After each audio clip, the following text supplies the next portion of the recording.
लोग लास्ट दिन पढ़ रहे थे कैपिटल एंड रेवेन्यू एक्सपेंडिचर, ठीक है। तो कैपिटल एक्सपेंडिचर किसे कहा जाता है, रेवेन्यू एक्सपेंडिचर किसे कहा जाता है, इस रिगार्डिंग हम लोगों ने जो भी पढ़ा उसके रेस्पेक्ट में हम लोगों ने कुछ क्वेश्चन भी जो है सॉल्व किया था कि कौन सा कैपिटल होगा कौन सा रेवेन्यू, और कुछ तुम लोग को मैंने सॉल्व करने के लिए भी दिया था, ठीक है। उसी में से मैंने अपने हिसाब से कुछ चूज करके किया था, बाकी तुम लोग को मैंने करने के लिए दिया था। तो एक बार चलो पहले वो थोड़ा देख लेते हैं कि तुम लोगों से कितना हुआ है नहीं हुआ है, उसे एक बार कर लेते हैं। फिर हम लोग आज जो सीखेंगे that is capital and revenue receipt, वो सीखेंगे।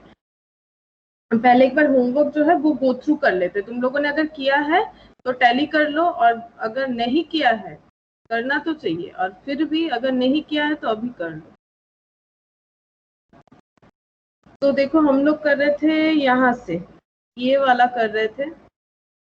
यहाँ पर हम लोगों ने क्वेश्चन नंबर 1 किया था एक्सप्रेस। अच्छा, ये जो है ना, ये पीडीएफ पे जैसे दिया हुआ है, ये तुम लोग का कॉपी में होना चाहिए, ठीक है।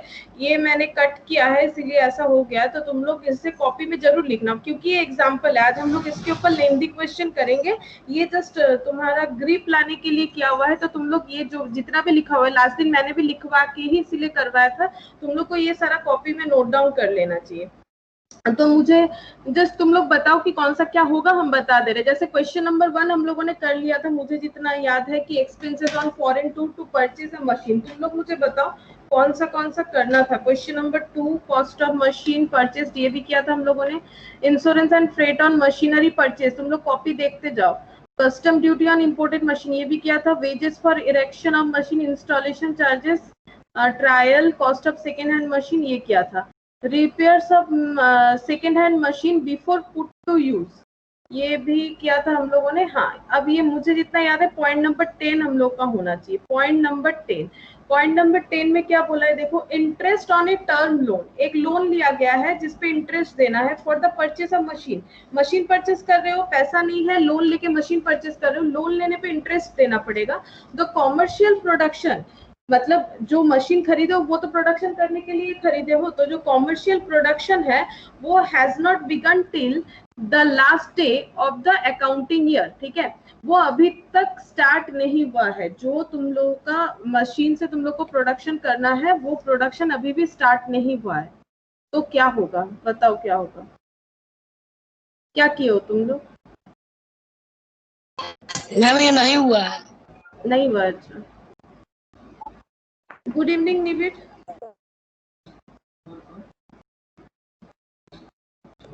Good evening ma'am.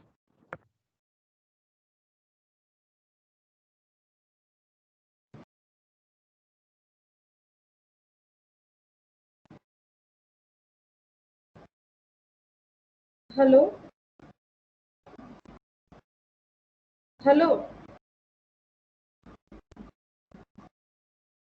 Yes ma'am.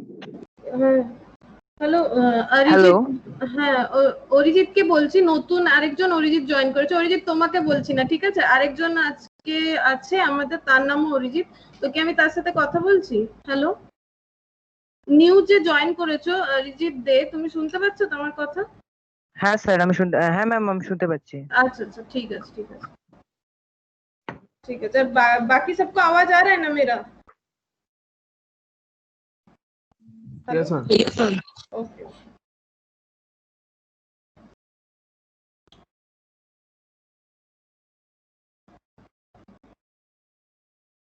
ठीक है, तो देखो हम लोग यहाँ पर जो कर रहे हैं, तो एक मिनट,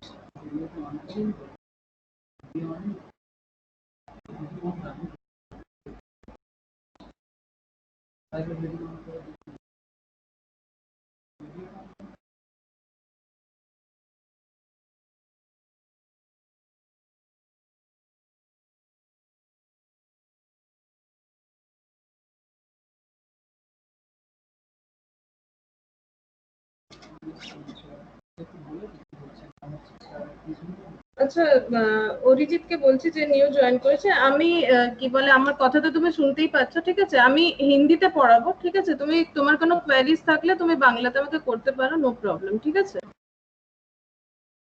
হ্যালো হ্যালো হ্যাঁ ম্যাম ঠিক আছে।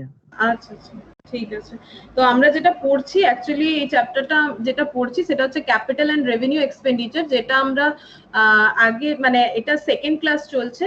আমি তোমাকে বলে দিচ্ছি কিভাবে কি হচ্ছে, তোমার প্রবলেম হবে না আশা করি, ঠিক আছে? তো তুমি দেখো, প্রবলেম হলে তুমি জিজ্ঞাসা করতে পারো ক্লাস চলাকালীন, যদি সেরকম কিছু ডাউট থাকে, আদারওয়াইজ ক্লাসের পরে তুমি জিজ্ঞাসা করতে পারো, ঠিক আছে? তো এটা একটা কন্টিনিউয়েশন চ্যাপ্টার চলছে, বাট এটা সেকেন্ড ক্লাস চলছে এই চ্যাপ্টারে, তো ওটাই আমরা কন্টিনিউ করছি। আর আজকে আমরা ক্যাপিটাল রেভিনিউ এক্সপেন্ডিচারটা শিখেছিলাম আগের দিন, আজকে আমরা রিসিপ্টটা শিখবো, যেটা তোমার জন্য নিউই থাকবে, ঠিক আছে? तो चलो हम लोग स्टार्ट करते हैं जैसे कर रहे थे। अच्छा फिर से एक बार देखो तो स्क्रीन शेयर हो गया? मैंने एक बार स्क्रीन शेयरिंग ऑफ किया था, देखो तो स्क्रीन शेयर हो गया? ना मैम। है नहीं? अच्छा अच्छा अच्छा ठीक है।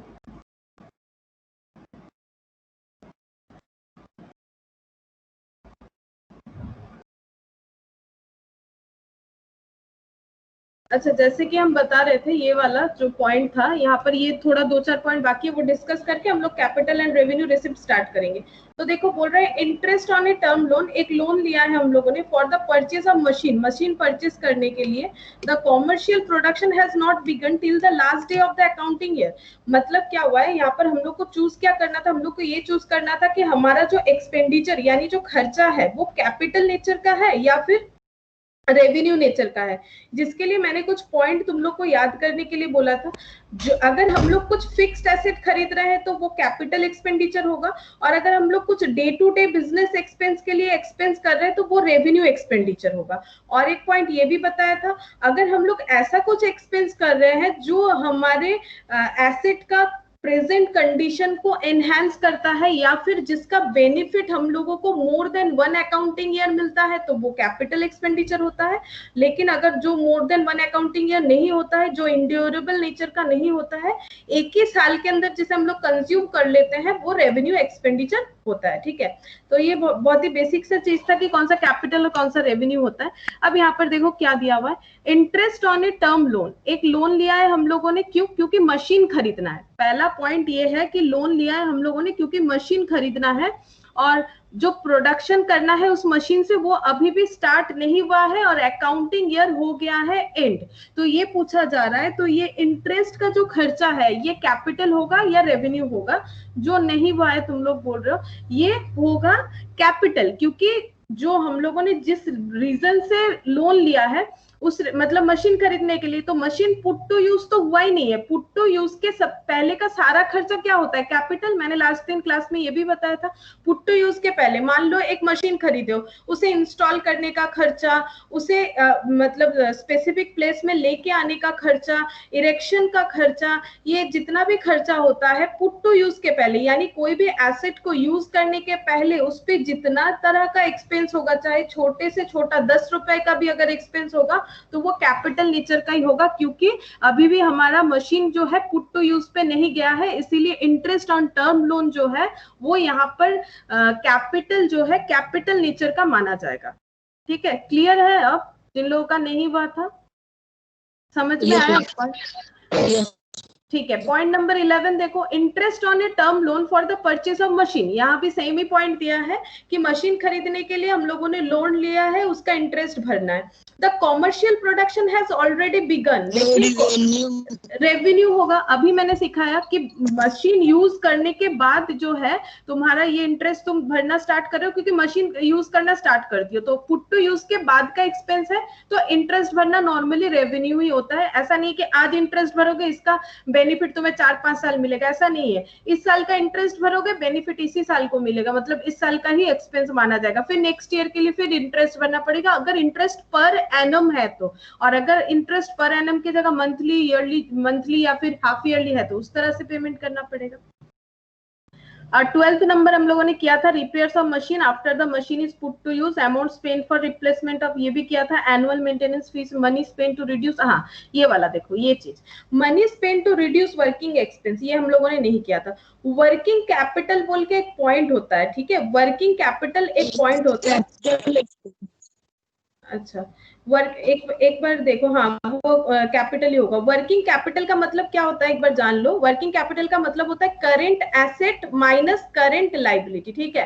करंट एसेट का मतलब क्या क्या होता है, करंट एसेट में क्या क्या आ जाता है, नॉर्मल बताओ, डेटर आ जाता है, कैश आ जाता है, बैंक बैलेंस आ जाता है, बिल्स रिसीवेबल आ जाता है, मतलब जिससे तुम्हारे पास पैसा आएगा, ठीक है, करंट एसेट। और करंट लाइबिलिटी मतलब जो तुम्हें पे आउट करना है, पे आउट में क्या आ जाएगा, क्रेडिटर आ जाएगा, बिल्स पेबल, बिल्स पेबल आ जाएगा, ठीक है। तो तुम्हारा मान लो रिसीवेबल मतलब तुम्हारे पास पैसा आने वाला है, फॉर एग्जाम्पल 1000 रुपीज, और तुमने लाइबिलिटी जो है वो तुम्हारा है 100 रुपीज का, तो तुम्हारा पैसा तुम्हारे पास, ये लाइबिलिटी पे करने के बाद, मतलब तुम नहीं बोल सकते तुम्हारे पास 1000 रुपीज है, मार्केट में लाइबिलिटी तो 100 रुपीज का है, यानी तुम्हारे पास कितना अवेलेबल है पैसा, 900, जिसे हम लोग कैसा कैपिटल बोलेंगे, वर्किंग कैपिटल, ठीक है। कैपिटल तो तुम लोग सुने होंगे, और वर्किंग कैपिटल का मतलब होता है करंट एसेट से करंट लाइबिलिटी पे करने के बाद जो पैसा बचता है, जिसे हम लोग बिजनेस के डे टू डे एक्सपेंस पे काम में लगाएंगे, उसे हम लोग बोलते हैं वर्किंग कैपिटल। अब यहाँ पर क्या बोला है, देखो यहाँ पर बोला है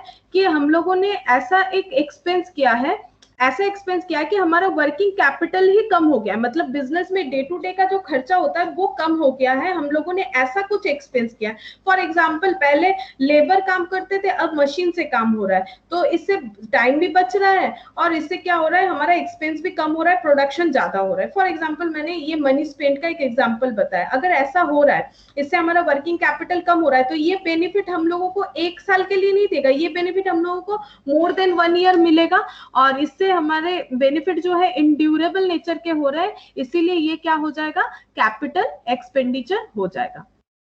16 पॉइंट हम लोगों ने किया था। 17 देखो, 17 पॉइंट में क्या है, cost of rings and pistons of an engine change to get fuel efficiency. तो रिंग्स और पिस्टन्स जो है वो इंजन का चेंज किया गया है, ठीक है, इससे फ्यूल एफिशिएंसी बढ़ गया है। तो बताओ ये कैपिटल नेचर का है या रेवेन्यू नेचर का है, मतलब ये जो फ्यूल एफिशिएंसी बढ़ गया है, ये तुम्हें एक ही साल एफिशिएंसी मिलेगा या फिर कम से कम मोर देन 1 ईयर तो मिलने ही वाला है, क्योंकि तुमने गाड़ी का क्या चेंज करवाया है, रिंग एंड पिस्टन्स। तो बताओ, गाड़ी कैपिटल कैपिटल होगा, रिंग्स एंड पिस्टन्स जो होता है वो मतलब कैपिटल नेचर का एक्सपेंस हो जाएगा, ये ठीक करवाने का।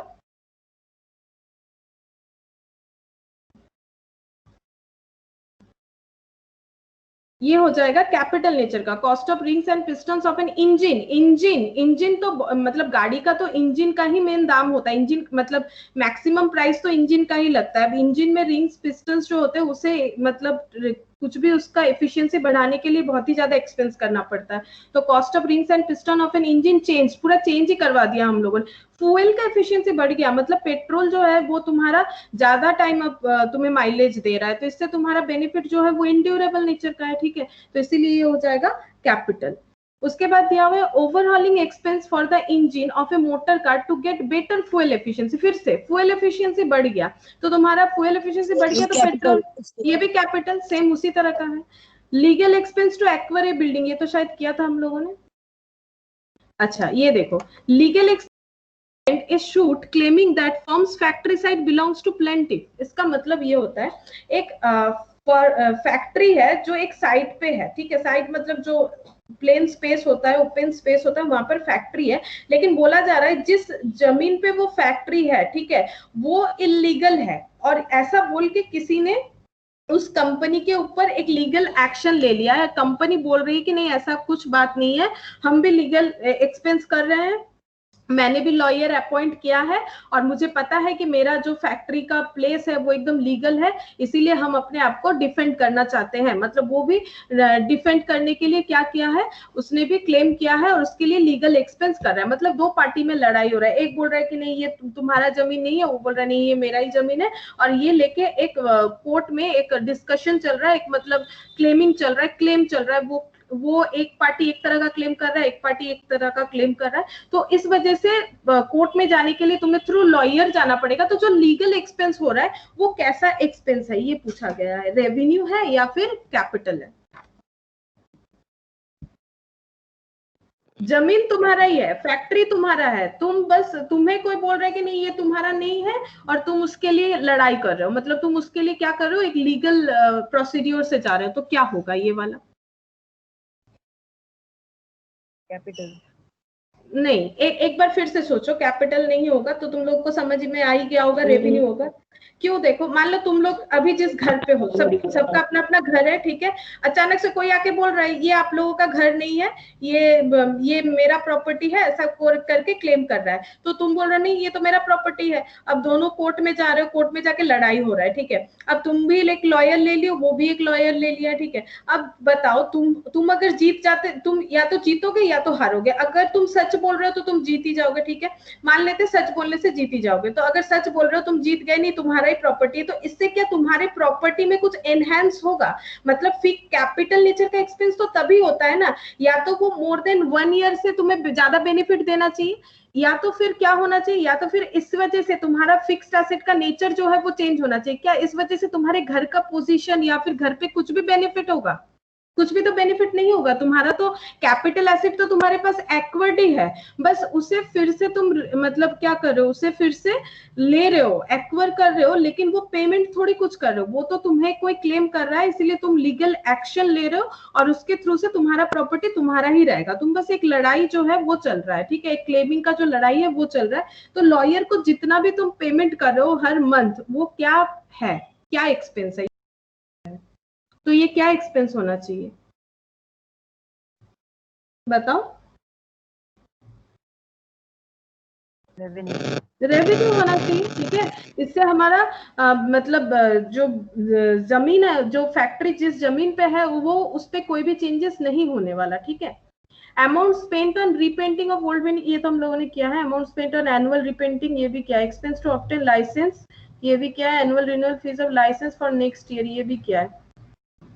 ये देखो, amount spend for the construction of temporary huts for storing building material while constructing a building. मान लो एक जगह पे एक बड़ा सा बिल्डिंग बन रहा है, ठीक है। अब वो बिल्डिंग बनने के लिए बहुत सारा रॉ मटेरियल होता है, लाइक बाली होता है, ठीक है, जो बालू बोलते हैं, बालू होता है, सीमेंट होता है, रॉड होता है, और भी स्टोन चिप्स होता है, बहुत सारा मतलब रॉ मटेरियल्स चाहिए होता है। अब इतना सारा रॉ मटेरियल को तो कहीं स्टोर करना पड़ेगा ना, ओपन तुम फेंक नहीं सकते, कोई चोरी कर सकता है, या फिर वो अगर बरसात वगैरह हो तो वो बेकार हो सकता है। तो तुम्हें एक सेफ जगह पे उसे रखना पड़ेगा। तो जहां कंस्ट्रक्शन हो रहा है वहीं पर छोटा छोटा घर जैसा बना लिया गया है, और उस घर में क्या किया गया है, वो सब सारे मतलब जो भी रॉ मटेरियल्स है उसे स्टोर करने के लिए रखा गया है। लेकिन ये सारे टेम्पोररी हट, हट मतलब क्या होता है, छोटा छोटा घर, टेम्पोररी है। टेम्पोररी क्यों? जैसे ही वहां पर कंस्ट्रक्शन कंप्लीट हो जाएगा उसे तोड़ दिया जाएगा, क्योंकि वो तो फिलहाल स्टोर करने के लिए किया गया है, ठीक है। तो ये, हाँ बताओ क्या होगा। रेवेन्यू, रेवेन्यू क्यों होगा? ये तो कैपिटल होगा ना, क्योंकि अभी तक तो हमारा जो बिल्डिंग है वो बना ही नहीं है। हम लोग बिल्डिंग बनाने के लिए जितना भी एक्सपेंस कर रहे हैं, हम लोग एक्चुअली एक्सपेंस क्यों कर रहे हैं? तुम्हें एक बड़ा सा बिल्डिंग चाहिए, तुम एक घर बना रहे हो, अब घर के साइड में एक छोटा सा हट जैसा बना लियो, वहां पर तुम रॉ मटेरियल स्टोर कर रहे हो। जैसे घर कंप्लीट हो जाएगा उस हट को तोड़ दोगे, तो तुम्हारा घर का कॉस्ट जब कोई पूछेगा तो तुम उस हट बनाने का कॉस्ट को भी उसके साथ ऐड करोगे ना। तो ये तुम्हारा कैपिटल एक्सपेंडिचर होना चाहिए। क्या क्लियर है मेरा बात? Hello, hello. टेम्पोररी हट्स है, टेम्पोररी है ना, मतलब मैम तो कैपिटल नेचर चलो टेम्पोरारी तो हाँ, টেম্পোরারি বলে ক্যাপিটাল নয়।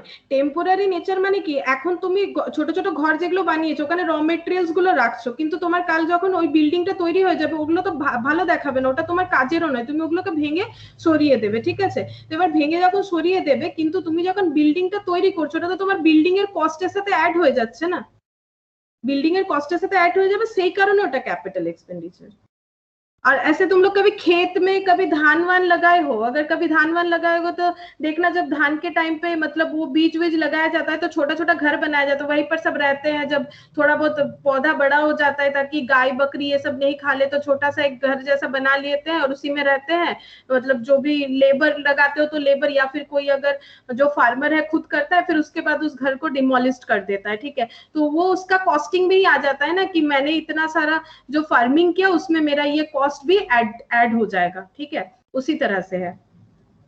अच्छा ये वाला किए थे, Mahanagar limited expenses for removal of stock to new site, fine imposed. अच्छा फाइन लग गया है, किसी भी चीज का फाइन लग सकता है। तुमने मान लो ओवरलोडिंग करके सामान ले जा रहे थे, या फिर लाइसेंस रिन्यू नहीं करवाया फॉर एनी रीजन, जो मतलब करना नहीं चाहिए, अगेंस्ट ऑफ रूल्स है, बिजनेस कर रहे हो तो अगेंस्ट ऑफ रूल्स में अगर कुछ भी करोगे तो फाइन इम्पोस्ट होगा। अगर फाइन चार्ज किया है तो ये कैसा एक्सपेंस है, फाइन चार्ज कैसा एक्सपेंस है? रेवेन्यू। रेवेन्यू, क्योंकि बिजनेस कर रहे हो तो फाइन तो लगेगा ही ना। तो ऐसा नहीं थोड़ी है कि आज फाइन दे रहे हो तो इसका बेनिफिट तुम्हें 5 साल तक मिलेगा, ऐसा तो नहीं हो सकता है। अभी जो गलती की उसी का फाइन भर रहे हो तो बस उसी तक ही वो लिमिटेड है, तो ये रेवेन्यू एक्सपेंडिचर हो जाएगा। उसके बाद देखो क्या बोला है, annual fire insurance ₹12,000 paid on 1 January 2006 during accounting year ending on 31 मार्च 2016। अब ये देखो, ये मुझे थोड़ा बताना है, ये क्या बोल रहा है देखो।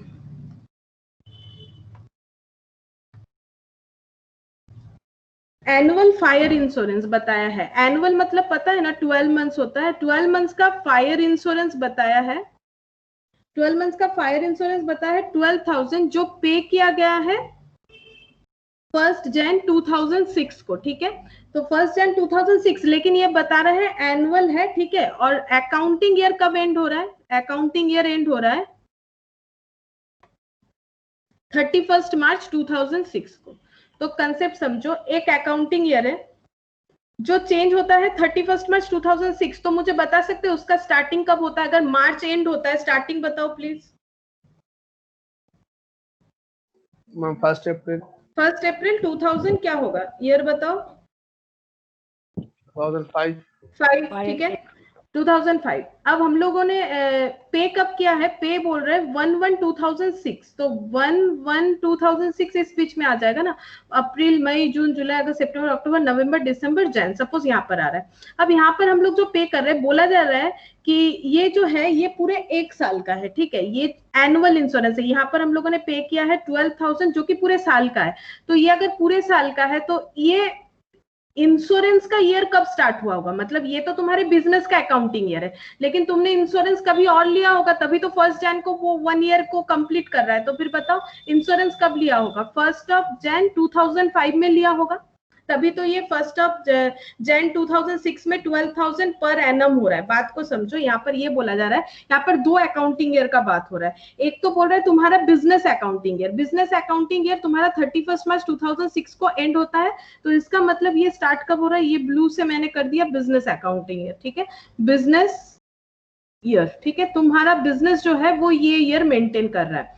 और तुमने एक फायर इंश्योरेंस करके रखा था जिसका पेमेंट तुमने किया है 1 जनवरी 2006 को, लेकिन ये बता रहा है कि ये एनुअल पेमेंट है। तो अगर ये एनुअल पेमेंट है तो ये इंश्योरेंस हम लोगों ने ऑब्वियसली पिछले साल किया होगा, तभी इस साल 1/1/2006 एनुअल पेमेंट को कवर कर रहा है। अब हम लोग को बोल रहा है कि ये 12,000 का जो एक्सपेंस है इसमें कौन सा कितना एक्सपेंस है।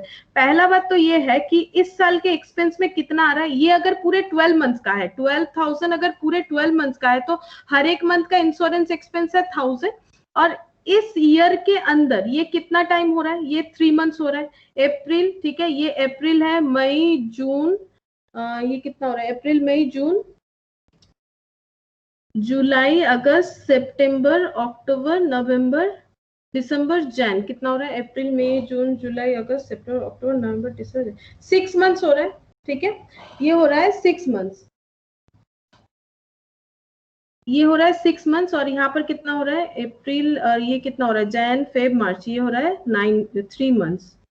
तो ये 6 मंथ्स हो रहा है क्या, अप्रैल मई जून जुलाई अगस्त सितंबर अक्टूबर नवंबर दिसंबर जन, सॉरी ये 9 मंथ्स हो रहा है। एक बार देख लो तो अप्रैल मई जून जुलाई अगस्त सितंबर अक्टूबर नवंबर दिसंबर, हाँ ये 9 मंथ्स हो रहा है, ये 3 मंथ्स हो रहा है, ठीक है। ये 9 मंथ्स हो रहा है, ये 3 मंथ्स हो रहा है। इसका मतलब ये हो रहा है कि हम लोगों ने इंश्योरेंस प्रीमियम यहाँ तक का पे किया है, ये 9 मंथ्स हो रहा है, ठीक है।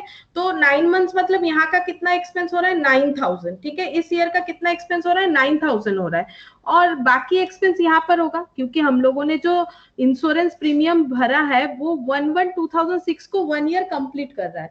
तो इसका मतलब ये हो जा रहा है 9,000 का एक्सपेंस जो है वो अलग हो जाएगा और बाकी 3,000 का एक्सपेंस जो है वो अलग हो जाएगा। ठीक है। मतलब फिर से एक बार क्वेश्चन देखो, यहाँ पर क्या बोला है, annual fire insurance 12,000 paid on 1 Jan 2006। 1 Jan 2006 का एनुअल फायर इंश्योरेंस हम लोग पे कर रहे हैं, ठीक है। और ईयर एंड होता है 31 March 2006 को। तो 1 Jan को जब हम लोगों ने पे किया तो यहाँ पर हम लोगों का, इसका मतलब यहाँ पर स्टार्ट हुआ था, ये पूरे 1 साल का है, 12,000 पर एनम, यानी पर मंथ कितना करके हो जाएगा, पर मंथ हो जाएगा 1000 करके, पर मंथ 1000 हो जाएगा। तो इस ईयर के लिए कौन सा खर्चा कितना है, तो इस ईयर के लिए कौन सा खर्चा कितना होगा, पहला तो है एक 3000 का एक्सपेंस जो कि यहाँ पर आ रहा है, ठीक है। और एक हो रहा है 9000, और एक हो रहा है 9000 का एक्सपेंस। तो ऐसे तो नेचर बताओगे तो क्या हो जाएगा, ये नॉर्मली फायर इंश्योरेंस है तो ये रेवेन्यू ही होगा, क्योंकि इंश्योरेंस प्रीमियम खत्म हो जाएगा जैसे 1 साल का, वैसे ही तुम्हारा इसका बेनिफिट भी क्या हो जाएगा, एंड हो जाएगा, ठीक है। इसका बेनिफिट भी क्या हो जाएगा, एंड हो जाएगा। लेकिन इस ईयर के लिए रेवेन्यू एक्सपेंस कितना होगा, सिर्फ और सिर्फ 9000 को ही हम लोग मानेंगे, पूरा 12,000 नहीं मानेंगे। ये पूरा बताने का मेरा रीजन इतना ही था कि ये तो है वैसे रेवेन्यू एक्सपेंस ही, तुम इंश्योरेंस कर रहे हो, प्रीमियम भर रहे हो, जैसे 1 साल प्रीमियम खत्म हो जाएगा, फिर नेक्स्ट ईयर प्रीमियम भरोगे तभी तुम्हारा इंश्योरेंस वैलिड रहेगा, अदरवाइज वैलिड नहीं रहेगा। लेकिन इसमें रेवेन्यू एक्सपेंस कितना है, रेवेन्यू एक्सपेंस सिर्फ 9000 ही होगा, बिकॉज देखो यहाँ पर 3000 जो है यहाँ आ जा रहा है, ठीक है। ये इस ईयर के लिए अगर पूछा जा रहा है तो इस ईयर के लिए रेवेन्यू एक्सपेंस हमारा कितना होगा, 9000 होगा। और वैसे ये एक्सपेंडिचर क्या है, रेवेन्यू एक्सपेंडिचर है। अगर अमाउंट बताने बोला तो तुम्हें 9000 बताना पड़ेगा, अदरवाइज एक्सपेंस जो है ये हमारा रेवेन्यू नेचर का है। फिर बोला है देखो इनॉग्यूरेशन एक्सपेंस। इनॉग्यूरेशन मतलब पता है, कोई भी अगर बिजनेस ओपन करते हैं तो फर्स्ट डे क्या होता है ना, एक वो पूजा करना, सबको बुलाना, या फिर थोड़ा पार्टी वगैरह, थोड़ा खाना पीना जो होता है, ठीक है। तो इनॉग्यूरेशन एक्सपेंस, ठीक है, पूजा करवा दिए, किसी को गिफ्ट दे दिए, जो भी कस्टमर आए सबको एक एक गिफ्ट दे रहे हैं हम लोग। तो inauguration expense on opening of a new branch of an existing business. Business already है, बात को समझो, बिजनेस ऑलरेडी है, लेकिन हम लोगों ने नया ब्रांच ओपन किया है और जिसको प्रमोट करने के लिए हम लोगों ने इनॉग्यूरेशन एक्सपेंस किया है और कस्टमर को फ्री गिफ्ट दिया है, और ये एक दिया है, और इसी तरह का 2 एक्सपेंस दिया है। ये बाद में पढ़ते हैं, और वाला पॉइंट यहाँ तक देखो। और ये कौन सा खर्चा होगा, रेवेन्यू, बिकॉज इनॉग्यूरेशन एक्सपेंस हो रहा है एग्जिस्टिंग ब्रांच का, ये कोई नया बिजनेस ओपन नहीं हो रहा है, तुम्हारा ऑलरेडी ऐसा बिजनेस है, तुम नया ब्रांच बना रहे हो। तो ये क्या है, नया ब्रांच बना रहे हो, इसका मतलब इससे तुम्हारा जो है एग्जिस्टिंग बिजनेस एनहांस करने के लिए तुम बना रहे हो। तो ये जो एक्सपेंस है ये रेवेन्यू है, क्योंकि इनॉग्यूरेशन का जो एक्सपेंस तुम कर रहे हो, कस्टमर को फ्री गिफ्ट दे रहे हो, उसका बेनिफिट तुम्हें सिर्फ अभी इसी साल मिलेगा, नेक्स्ट नहीं मिलेगा। ऐसा सेम आंसर होगा for the expense tournament sponsoring expense, उसके लिए भी रेवेन्यू होगा, ठीक है। Advertisement campaigning to launch a new product, उसके लिए भी रेवेन्यू होगा। अच्छा, उसके बाद देखो compensation for breach of stock to a new site. ये मैंने करवाया था, नाम सिर्फ अलग था। अगर हम लोग एक स्टॉक को एक जगह से दूसरे जगह ले जा रहे हैं, उसके लिए जो भी हमारा कंपेंसेशन लग रहा है तो वो क्या होगा, वो रेवेन्यू एक्सपेंस होगा। ऐसे हम लोगों ने लास्ट किया था एक, कि अगर हम लोग एक साइट से दूसरे साइट में मटेरियल को ले जा रहे हैं, ट्रांसफर करवा रहे हैं, तो इससे हमें कुछ नया बेनिफिट थोड़ी मिलेगा। हमारा ऐसे जो स्टॉक है वो एक जगह से दूसरे जगह जा रहा है, तो इसका जो एक्सपेंस है वो हो जाएगा रेवेन्यू। उसके बाद है देखो compensation paid to workers under voluntary retirement. Voluntary retirement मतलब जब क्या होता है, एम्प्लॉय का रिटायरमेंट का टाइम नहीं आया, लेकिन एम्प्लॉय टाइम से पहले ही रिटायर हो जाते हैं, तो उन्हें बोला जाता है कि वॉलेंटरी रिटायरमेंट, अपने मन से रिटायर हो जाते हैं। ये कोलकाता में ट्राम जब चल रहा था बहुत ही लॉस में, तब कुछ ट्राम एम्प्लॉइज को इस तरह से वॉलेंटरी रिटायरमेंट लेना पड़ा था, ठीक है। तो ये वॉलेंटरी रिटायरमेंट जब होता है, अपने मर्जी से रिटायरमेंट ले लेना, जब भी रिटायरमेंट का टाइम नहीं आया, तो वो एक एक्सपेंस होगा, ठीक है, किसी भी कंपनी के लिए जो पे किया जाएगा उसके एम्प्लॉय को। तो बताओ ये एक्सपेंस कंपनी के लिए क्या है, रेवेन्यू या फिर कैपिटल? इससे तो रेवेन्यू, क्योंकि इससे कंपनी का कुछ बेनिफिट थोड़ी होने वाला है, इससे कंपनी का कुछ भी एनहांस नहीं होगा कैपिटल एसेट में, ये एक एक्सपेंस ही है, ठीक है। अच्छा, amount spent on demolition of building to construct a bigger building on the same site. Same concept है, वो हट जो था उसी की तरह हम लोगों ने अमाउंट स्पेंड किया। एक छोटा सा बिल्डिंग था, उसे तोड़ के नया बिल्डिंग बनाया है, तो बताओ कैपिटल एक्सपेंडिचर है या रेवेन्यू? कैपिटल होगा क्योंकि तुम्हारा बड़ा बिल्डिंग बनाने के लिए तुम्हें वो तोड़ना पड़ा, तुम वो अभी तो बड़ा वाला बिल्डिंग बना ही नहीं है, पुट टू यूज हुआ ही नहीं है, यूज करने के पहले का एक्सपेंस है। Loss on sale of machinery, machine बेच रहे हो, लॉस हो गया है, तो बताओ क्या एक्सपेंस होगा?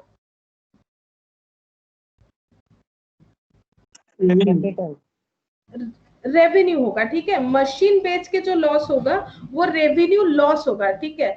ऐसा तुम लोग सोच सकते हो कि मशीन तो एक ही बार बिकेगा, कैपिटल है, मशीन का नेचर कैपिटल है, मशीन खरीदना कैपिटल एक्सपेंस है, लेकिन मशीन जो बेच रहे हो इससे तुम्हें तो कुछ एंड्यूरिंग नेचर का बेनिफिट मिलने वाला है नहीं, इसीलिए रेवेन्यू लॉस है। रेवेन्यू क्योंकि ऐसे बिजनेस में होते ही रहता है, बड़ा बड़ा फैक्ट्री है, वो लोग डेली कुछ ना कुछ स्क्रैप बेचते ही रहते हैं, तो ये उन लोग का रेवेन्यू है, और ये लॉस है क्योंकि लॉस हुआ है, तो रेवेन्यू इसे लॉस बोलेंगे, ना तो इनकम ना तो expenditure.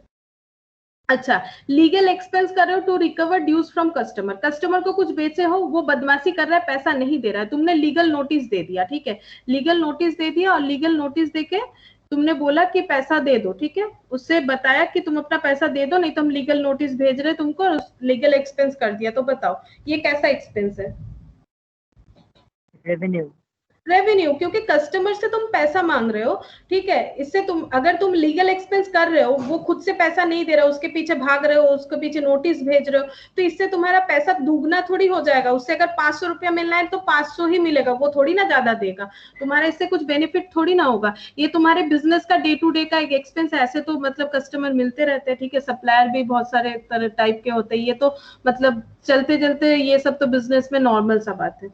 Festival advance to employee, employee को फेस्टिवल में एडवांस कर रहे हो, पैसा एडवांस में दे रहे हो, तो क्या होगा? जैसे अभी फेस्टिव आ रहा है तो एम्प्लॉय लोग को एडवांस मिलेगा, तो ये कंपनी के लिए कैसा एक्सपेंस है? कैपिटल।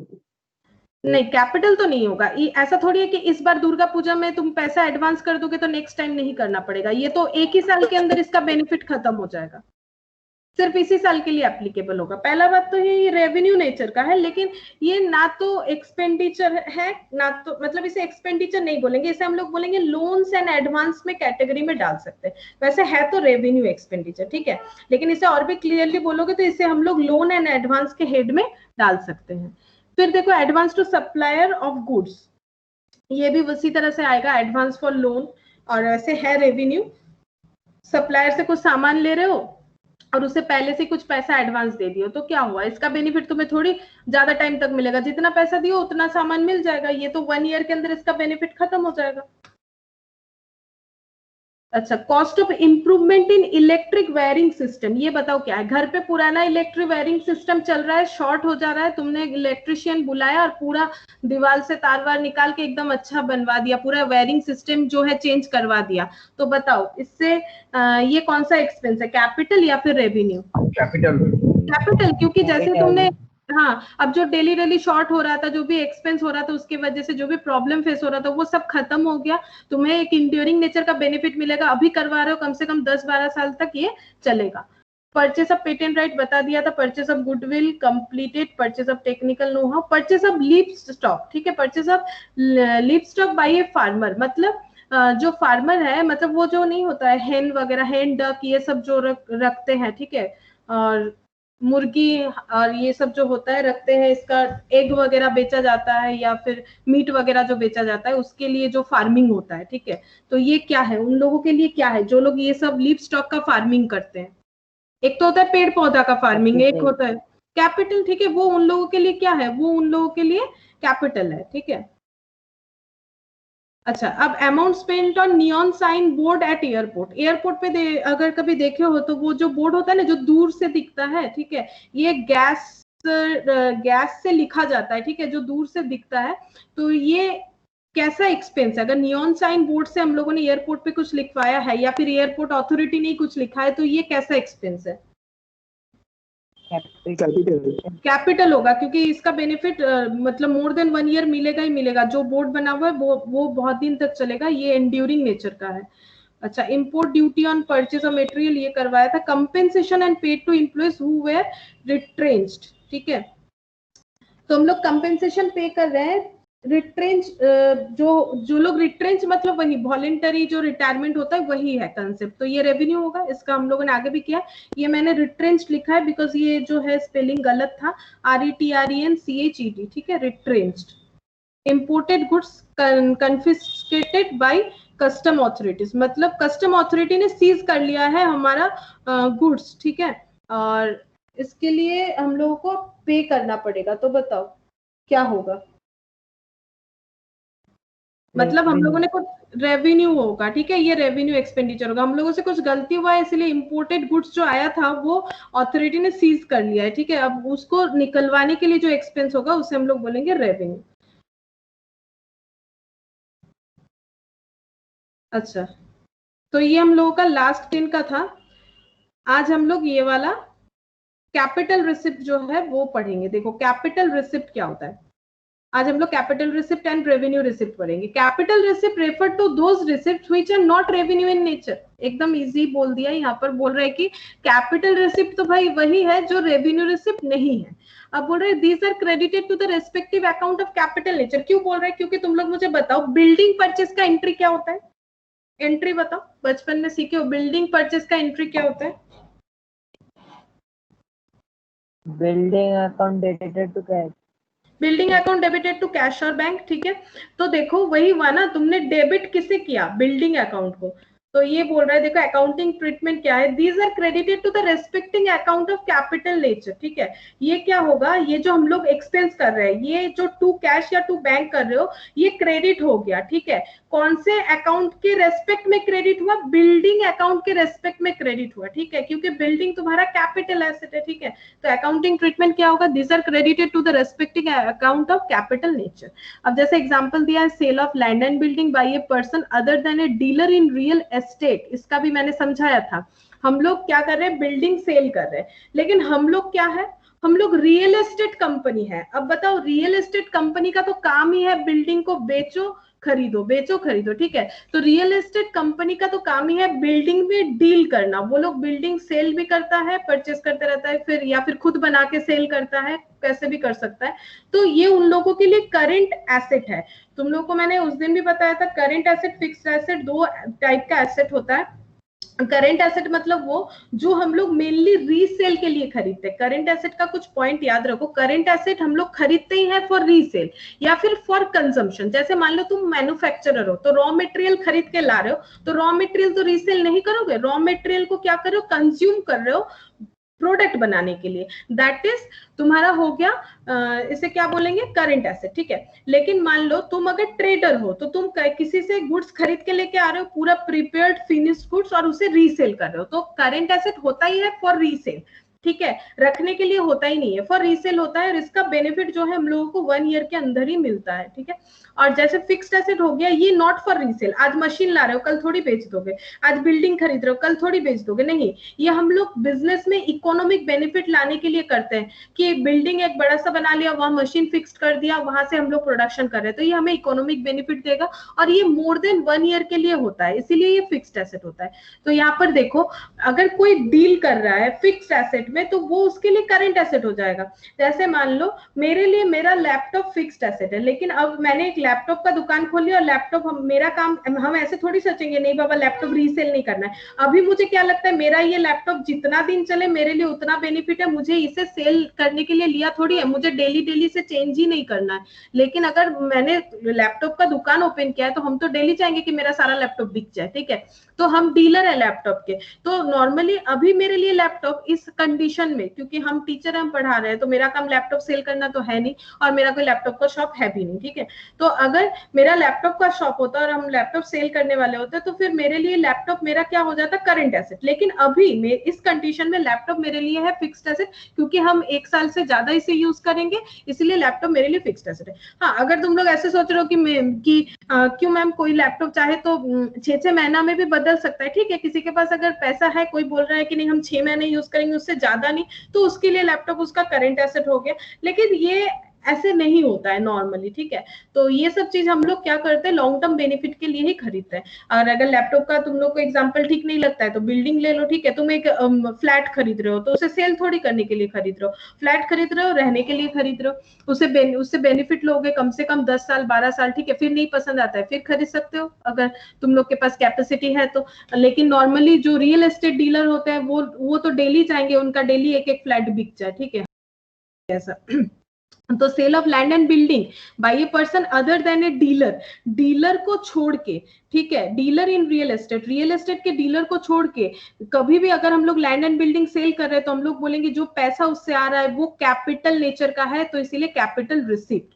फिर नेक्स्ट देखो, raising of loan by a person other then one engaged in the business of finance and banking, मतलब लोन ले रहा है, ठीक है, किससे, किसी एक पर्सन से ले रहा है, other than one engaged in business of financing and banking, अगर कोई फाइनेंस या बैंकिंग का काम कर रहा है, जैसे बैंक का काम ही है लोन देना, ठीक है, तो बैंक का काम ही है लोन देना, तो बैंक के लिए लोन देना, ये बैंक के लिए ना कोई कैपिटल मतलब रिसिप्ट नहीं है, ठीक है, बैंक के लिए ये कोई कैपिटल नेचर का एक्सपेंस नहीं है, बैंक के लिए ये रेवेन्यू रिसिप्ट है, ठीक है, लोन देना या लोन लेना। लेकिन अगर नॉर्मल किसी से हम लोग लोन रेज करवा रहे हैं और वो लोन का पैसा ले रहे हैं, ठीक है,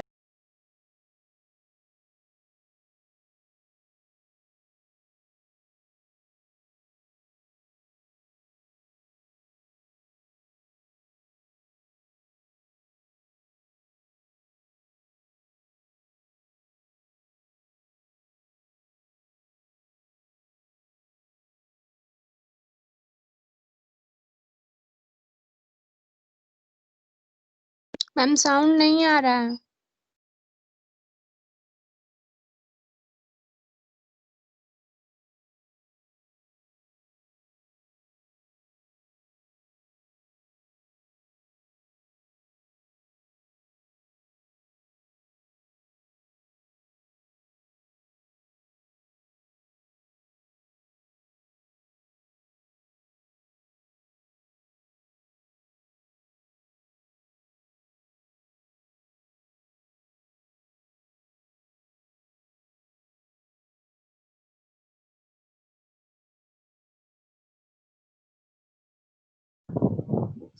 मैम लीव होएगा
हेलो,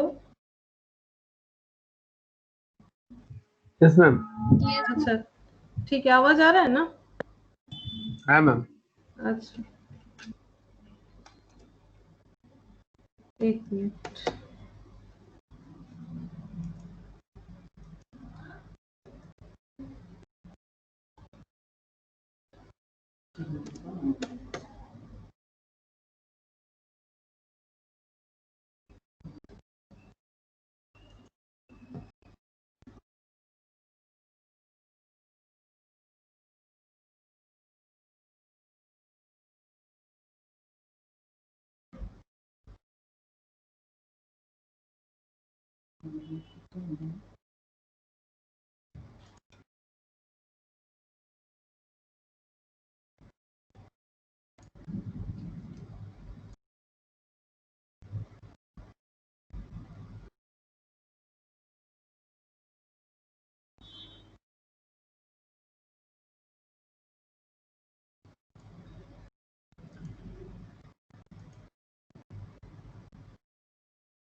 अच्छा देखो, स्क्रीन शेयर हुआ, स्क्रीन शेयर हुआ। Yes ma'am. Yes ma'am.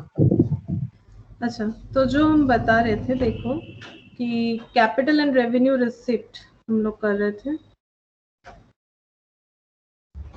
Accounting treatment यहाँ पर देखो हम लोगों ने पढ़ा कैपिटल रिसिप्ट, ठीक है। रेजिंग ऑफ कैपिटल या फिर कैपिटल रेज करना भी कैपिटल रिसिप्ट है। तुम लोग किसी भी थ्रू से कैपिटल रेज कर सकते हो, बैंक से लोन ले सकते हो या फिर तुम लोग किसी दोस्त से लोन ले सकते हो, घर से पैसा लेके जा सकते हो अगर घर पे अवेलेबल है।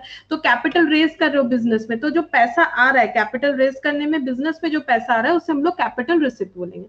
रेवेन्यू रिसिप्ट मतलब देखो, revenue receipt refer to those receipt which arise in the normal course of business। normal course of business में जो रिसिप्ट हम लोग को मिलता है उसे हम लोग बोलते हैं रेवेन्यू रिसिप्ट। जैसे मान लो किसी को गुड्स सेल कर रहे हो, जिस चीज का बिजनेस करो, जैसे अभी मैंने बोला कि मेरा लैपटॉप का दुकान है, तो फिर हम लैपटॉप सेल कर रहे हैं, तो मेरे लिए लैपटॉप क्या हो गया, स्टॉक हो गया। इससे मुझे जो भी पैसा मिल रहा है वो मेरा रेवेन्यू रिसिप्ट है। या ग्रोसरी शॉप है, ग्रोसरी शॉप से पैसा आ रहा है जो रेवेन्यू रिसिप्ट है। तो सेल करके डे टू डे तुम्हें जिस रिसिप्ट मिलेगा उसे रेवेन्यू रिसिप्ट बोलेंगे, ठीक है।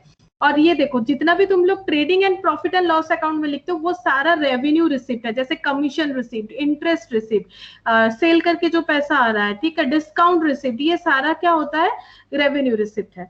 जैसे कि यहाँ पर देखो एग्जांपल दिया है, sale of land and building by a dealer in real estate, वो रेवेन्यू है क्योंकि डीलर जो है रियल एस्टेट का, रियल एस्टेट मालिक जो है वो तो सेल करेगा ही लैंड बिल्डिंग, वो उसके लिए स्टॉक है इसीलिए उसके लिए वो, लेकिन रेवेन्यू है, लेकिन हमारे लिए नहीं होगा।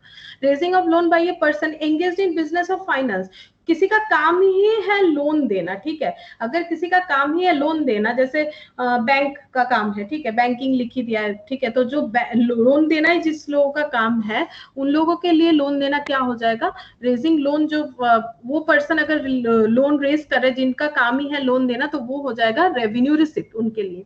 अब देखो यहाँ पर एकदम डायरेक्टली बता दिया क्या क्या होता है capital and revenue receipt. Capital receipt refer to those receipt which are not revenue in nature. Revenue receipt refer to those which are arise in normal course of business. Normal course of business day to day basis में जो पैसा आता है उसे revenue receipt बोलेंगे, जो day to day basis में नहीं आता है उसे कैपिटल बोलेंगे। इसके अलावा these are credited to the respective capital account और these are credited to the trading and profit and loss account। ये respective capital account में चला जाएगा, ठीक है, और ये चला जाएगा trading and profit and loss account में। अब जैसे ये रिसिप्ट का बात हो रहा है तो यहाँ बिल्डिंग परचेज हम लोग नहीं बोलेंगे, हम लोग बोलेंगे बिल्डिंग सेल, और बिल्डिंग सेल करने से आ जाएगा cash account debit to building, building चला गया तो cash account debit to building हो जाएगा। तो जैसे ही हम लोग को बिल्डिंग बेच के जो पैसा मिला वो हमारा कैपिटल नेचर का हो जाएगा। तो और जो ट्रेडिंग एंड पीएल में जाता है फाइनल अकाउंट्स में, वो सारे रेवेन्यू नेचर के होते हैं। तुम लोग देखो ना ट्रेडिंग में क्या आता है, opening stock, closing stock, sale, ठीक है। तो ये सारा जो है ये क्या हो जाएगा, ये तो डे टू डे बिजनेस में लगता है, opening stock, closing stock, sales, ये डे टू डे बिजनेस का काम है, ठीक है। या फिर इलेक्ट्रिसिटी बिल, ये सब ये एक्सपेंडिचर हो जाएगा जो डेबिट साइड का होता है, जो हम लोगों ने लास्ट क्लास में किया था। और रिसिप्ट साइड में क्या क्या आ जाता है पीएल का, जैसे इंटरेस्ट हो जाता है, कमीशन हो जाता है, डिस्काउंट हो जाता है, ये सब, या फिर कुछ डिविडेंड रिसिप्ट वगैरह। यहाँ पर एग्जांपल दिया है, sale of land building by a person other than a dealer in real estate. Real estate वाला छोड़ के अगर कोई भी लैंड बिल्डिंग बेचता है तो उसके लिए वो कैपिटल रिसिप्ट है। Raising of loan by a person other then one engaged in business of finance banking. Business of finance banking में रिलेटेड लोगों को छोड़ के जो अगर कोई लोन रेज कर रहा है और पैसा मिल रहा है लोन के थ्रू से, तो वो कैपिटल रिसिप्ट होगा। रेजिंग ऑफ कैपिटल, बिजनेस में कैपिटल रेज कर रहे हो, ठीक है, तो वो भी तुम्हारा कैपिटल रिसिप्ट है। लैंड बिल्डिंग सेल कर रहे हो, ये तुम रियल एस्टेट कंपनी के मालिक हो तो वो तुम्हारे लिए रेवेन्यू है, क्योंकि तुम्हारा वो बेचना ही तुम्हारा काम है। और raising of loan, loan raise कर रहे हो by a person engaged in business of finance and banking. अब बैंक में जाके लोन ले रहे हो तो बैंक का तो काम ही है लोन देना, ठीक है, वो बैंक के लिए कैपिटल नहीं है, वो बैंक के लिए क्या हो जाएगा, रेवेन्यू हो जाएगा। अब यहाँ पर कुछ दिया हुआ एग्जांपल, तुम लोग मुझे बताओ, sale of plant and machinery. अगर हम लोग प्लांट मशीनरी सेल कर रहे हैं तो यहाँ पर नहीं बता रहा है कि डीलर जो है रियल एस्टेट वाला है, ठीक है, हम लोग प्लांट मशीनरी सेल करें, जब तक नहीं बताएगा through a real estate dealer, हम लोग मानेंगे नॉर्मल लोग जो है वो प्लांट मशीनरी सेल कर रहे हैं। तो बताओ ये कौन से नेचर का होगा, कैपिटल या रेवेन्यू? बताओ बताओ। कैपिटल कैपिटल, कैपिटल होगा। Sale of investment, investment sale कर रहे हो। इन्वेस्टमेंट क्या होता है, इन्वेस्टमेंट एक एसेट होता है फिक्स्ड एसेट होता है। फिक्स्ड एसेट के नीचे, फिक्स्ड एंड करेंट एसेट के मिडिल में इन्वेस्टमेंट का हेडिंग होता है। इन्वेस्टमेंट का मतलब होता है जिससे हमें कुछ बेनिफिट मिलेगा फ्यूचर में, ठीक है, जैसे गोल्ड में इन्वेस्ट कर सकते हो, बैंक में फिक्स डिपॉजिट रख सकते हो, कुछ गवर्नमेंट बॉन्ड परचेस कर सकते हो, ये सब इन्वेस्टमेंट होता है, कई तरह का इन्वेस्टमेंट होता है। तो इन्वेस्टमेंट जो था वो सेल करते रहे हो, तो फिर क्या होगा, कैपिटल। तुम लोग को ये सोचना पड़ेगा जो सेल कर रहे हो वो फिक्स्ड एसेट था या करेंट एसेट था, उसके ऊपर डिपेंड करेगा। अच्छा, उसके बाद दिया हुआ है कैपिटल इंट्रोड्यूस्ड। बिजनेस में कैपिटल इंट्रोड्यूस कर रहे हो तो क्या होगा, बताओ बताओ। कैपिटल, बिजनेस में कैपिटल इंट्रोड्यूस कर रहे हो, कैपिटल होगा। लोन रेज कर रहे हो, बताओ,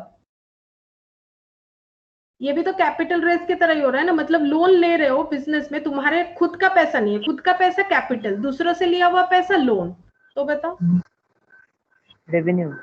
क्यों रेवेन्यू होगा? ये यहाँ थोड़ी बोला है कि ये जो है रेज हुआ है थ्रू एनी फाइनेंशियल या फिर बैंकिंग कंपनी, ऐसा तो नहीं बोला है ना। लोन हम लोग ले रहे हैं, तुम बिजनेस कर रहे हो, तुम लोन रेज कर रहे हो, तो लोन से तुम्हारे पास पैसा आ रहा है। लोन लेना एक लायबिलिटी होता है, और ये किस तरह का लायबिलिटी है, मतलब तुम डे टू डे थोड़ी ना लोगे, ये कौन सा एक्सपेंस है, ये एक फाइनेंसिंग एक्टिविटी। एक चीज सुनो, दो एक्टिविटी होता है, देखो इस तरह से तुम लोग आइडेंटिफाई और भी इजीली कर पाओगे। दो एक्टिविटी होता है, देखो ये ध्यान में रखो, ये कैश फ्लो में शायद तुम लोग पढ़े होगे। तो दो एक्टिविटी होता है, एक होता है फाइनेंसिंग, ठीक है, और एक होता है इन्वेस्टिंग। बिजनेस में दो एक्टिविटी होता है, इन्वेस्टिंग एक्टिविटी और भी एक होता है, ठीक है, ऑपरेटिंग भी होता है। फाइनेंसिंग, इन्वेस्टिंग, ऑपरेटिंग, ये तीन एक्टिविटी एक बार सुन लो, ऑपरेटिंग, फाइनेंसिंग और बिजनेस। इन्वेस्टिंग एक्टिविटी मतलब fixed asset sale and purchase, ठीक है। अब हम लोग अगर रेवेन्यू करेंगे, रिसिप्ट पढ़ेंगे तो फिर वो हो जाएगा सेल, और अगर एक्सपेंडिचर करेंगे तो परचेज। ऑपरेटिंग एक्टिविटी मतलब जो डे टू डे का होगा, जो डे टू डे का होगा that is operating activity. Financing activity मतलब पैसा जुगाड़ करना, ठीक है, फाइनेंसिंग एक्टिविटी मतलब पैसा जुगाड़ करना रिलेटेड टू कैपिटल, ठीक है, रिलेटेड टू कैपिटल, लोन, ठीक है, पैसा जुगाड़ करना, ये याद रखो, ये वाला वर्ड याद रखो। पैसा जुगाड़ करने के लिए जो भी एक्टिविटी हम लोग करेंगे, अब खुद घर से लेके आओ, खुद का कैपिटल, दूसरों से पैसा लो, लोन, कैपिटल, ये फाइनेंसिंग एक्टिविटी होगा, ये इन्वेस्टिंग होगा, ये ऑपरेटिंग एक्टिविटी मतलब डे टू डे। अब डे टू डे मतलब रेवेन्यू, और इन्वेस्टिंग मतलब फिक्स्ड एसेट होता है, उससे परचेज सेल। अब परचेज कर रहे हैं तो वो एक्सपेंडिचर हो जाएगा, सेल करेंगे तो वो क्या हो जाएगा, रेवेन्यू, वो हो जाएगा हमारा रिसिप्ट, ठीक है, सेल करेंगे तो पैसा आएगा, रिसिप्ट। और फाइनेंसिंग एक्टिविटी जैसे कैपिटल, लोन, ये सब। तो अगर फाइनेंसिंग एक्टिविटी होगा तो इसे हम लोग बोलेंगे कैपिटल, ठीक है, फाइनेंसिंग एक्टिविटी भी कैपिटल होगा। ठीक है। कैपिटल, अगर हम लोग लोन दे रहे हैं तो कैपिटल रिसिप्ट होगा, सॉरी ले रहे हैं तो रिसिप्ट होगा, लोन दे रहे हैं तो कैपिटल एक्सपेंडिचर होगा, ठीक है। तो ये फाइनेंसिंग एक्टिविटी होगा, कैपिटल और लोन ये सब फाइनेंसिंग एक्टिविटी होगा। फाइनेंसिंग एक्टिविटी होने से कैपिटल नेचर का होगा, इन्वेस्टिंग होने से ये भी कैपिटल नेचर का होगा, और ऑपरेटिंग एक्टिविटी होने से वो रेवेन्यू नेचर का होगा। अब डिपेंड करेगा, एक्सपेंस भी हो सकता है, इनकम भी हो सकता है, तो ये बात याद रखो। अब देखो, अब बताओ क्या होगा। जैसे कि मैंने बोला लोन रेज करना बिजनेस में पैसा जुगाड़ करने के लिए है फाइनेंसिंग एक्टिविटी, और फाइनेंसिंग एक्टिविटी कौन से नेचर का होगा, ये देखो कैपिटल नेचर का होगा। अभी मैंने लिखा फाइनेंसिंग एक्टिविटी कैपिटल होता है, इन्वेस्टिंग एक्टिविटी कैपिटल होता है, सिर्फ ऑपरेटिंग एक्टिविटी जो है वो रेवेन्यू होता है, ठीक है। तो लोन रेज कर रहे हो तो लोन रेज करना हो जाएगा कैपिटल रिसिप्ट। अब बोल रहे हैं interest receipt on investment. Investment क्या कर रहे हो, इन्वेस्ट किए हो, अब उससे इंटरेस्ट आ रहा है। जैसे मान लो 5% गवर्नमेंट बॉन्ड में इन्वेस्ट किए हो, अब 5% गवर्नमेंट बॉन्ड का मतलब ही होता है तुम्हें साल में 5% करके इंटरेस्ट मिलेगा। अब इंटरेस्ट जो मिल रहा है वो क्या है, वो रेवेन्यू है या फिर कैपिटल है, मतलब वो क्या डे टू डे मिलेगा, मतलब डे टू डे मिलेगा, या फिर वो कुछ 4-5 साल में एक बार मिलेगा। इंटरेस्ट जो रिसीव हो रहा है वो क्या होगा, कैपिटल। कैपिटल क्यों होगा, अगर तुम किसी पे भी, ये देखो पर एनम ना, अगर बैंक में फिक्स डिपॉजिट करते हो, फॉर एग्जांपल बैंक में फिक्स डिपॉजिट कर रहे हो, उससे इंटरेस्ट आ रहा है, फिक्स डिपॉजिट क्यों, उससे इंटरेस्ट आ रहा है। हम पूछ रहे हैं कि फिक्स डिपॉजिट क्या है, ये नहीं पूछ रहे, हम पूछ रहे हैं जो इंटरेस्ट तुम्हें मिल रहा है वो क्या है, तुम्हारे लिए एक अर्निंग है कि नहीं है, डे टू डे का अर्निंग है कि नहीं है, बताओ।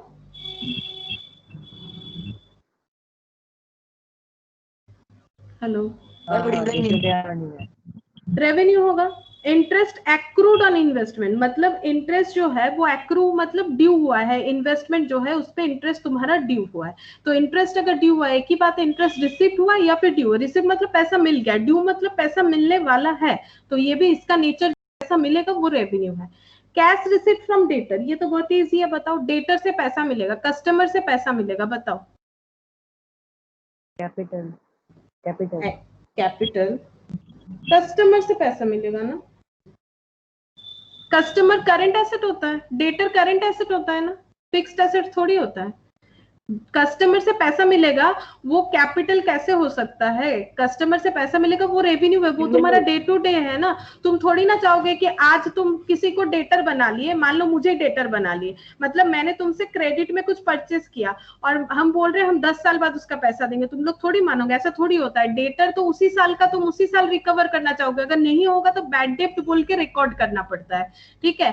डेटर का पैसा तो हमेशा उसी साल में मिल जाना चाहिए। हो सकता है कोई ऐसा कस्टमर है जो आता है पैसा दे के ही ले जाता है, कुछ ऐसे भी कस्टमर होते हैं पूरे लिखवा के पूरे साल भर में एक ही बार पेमेंट करते हैं, ऐसे भी कस्टमर, ऐसा थोड़ी है साल भर में ही पेमेंट करना पड़ेगा। एक साल का तक हम लोग इंतजार कर सकते हैं, नहीं तो मोर देन 1 ईयर कभी नहीं, मैक्स टू मैक्स 12 मंथ्स हम लोग वेट कर सकते हैं। ऐसा कस्टमर होता है जो लोग साल में एक ही बार पेमेंट करेगा, पूरे साल जो है वो लिखवाते ही रहता है और साल में एक बार आके पूरा पेमेंट कर देता है। लेकिन डेटर जो है वो तो करंट एसेट है, वो 12 मंथ्स बेनिफिट जो है वो ही मिलेगा डेटर से, तो ये हमेशा क्या हो जाएगा, इस डेटर से जो पैसा मिलेगा वो रेवेन्यू रिसिप्ट हो जाएगा। Bills receivable, bills receivable collected, ये भी रेवेन्यू होगा। बिल्स मैंने बताया था लास्ट दिन, बिल्स क्या होता है, जब कोई कस्टमर पे हम लोगों को क्या है उतना ट्रस्ट नहीं है, या फिर कस्टमर बोल रहा है 5-6 महीने के लिए मुझे उधार चाहिए, तो अगर हम लोगों को उस पर ट्रस्ट पर बिल ड्रॉ कर सकते हैं, लेकिन वो बिल भी हम लोगों को उसी साल के अंदर ही उसका पैसा मिल जाना चाहिए। बिल कोई 5-6 साल का नहीं होता है, 2 मंथ्स 3 मंथ्स इस तरह का होता है। और अगर तुम लोग देखोगे तो करंट एसेट में बिल्स रिसीवेबल भी आता है, तो करंट एसेट है, फिक्स्ड एसेट तो नहीं है, इसीलिए ये तुम्हारा क्या हो जाएगा, रेवेन्यू रिसिप्ट हो जाएगा। बिल्स रिसीवेबल से जो पैसा मिलेगा revenue receipt. Sale of goods for cash, बताओ कैश सेल किए, revenue. Sale of goods on credit, बताओ रेवेन्यू। रेवेन्यू कैश में नहीं लिया है, क्रेडिट में लिया है, गुड्स से तो सेल किए हो, गुड्स सेल करना ही तो तुम्हारा काम है, तभी तो हम लोग रोज जाके दुकान खोलते हैं, डे टू डे हम लोग को सेल ही तो करना है। Insurance claim for stock damage by fire, insurance claim मिला है उस स्टॉक के ऊपर जो मतलब आग लग के जल गया, यानी स्टॉक जो तुम्हारा था उस पे इंश्योरेंस किया हुआ था, ठीक है, स्टॉक पे इंश्योरेंस किया हुआ था, उसका क्लेम तुम्हें मिल रहा है, तो ये कैसा इनकम है, रेवेन्यू। रेवेन्यू, अगर स्टॉक पे किया हुआ है तो रेवेन्यू होगा।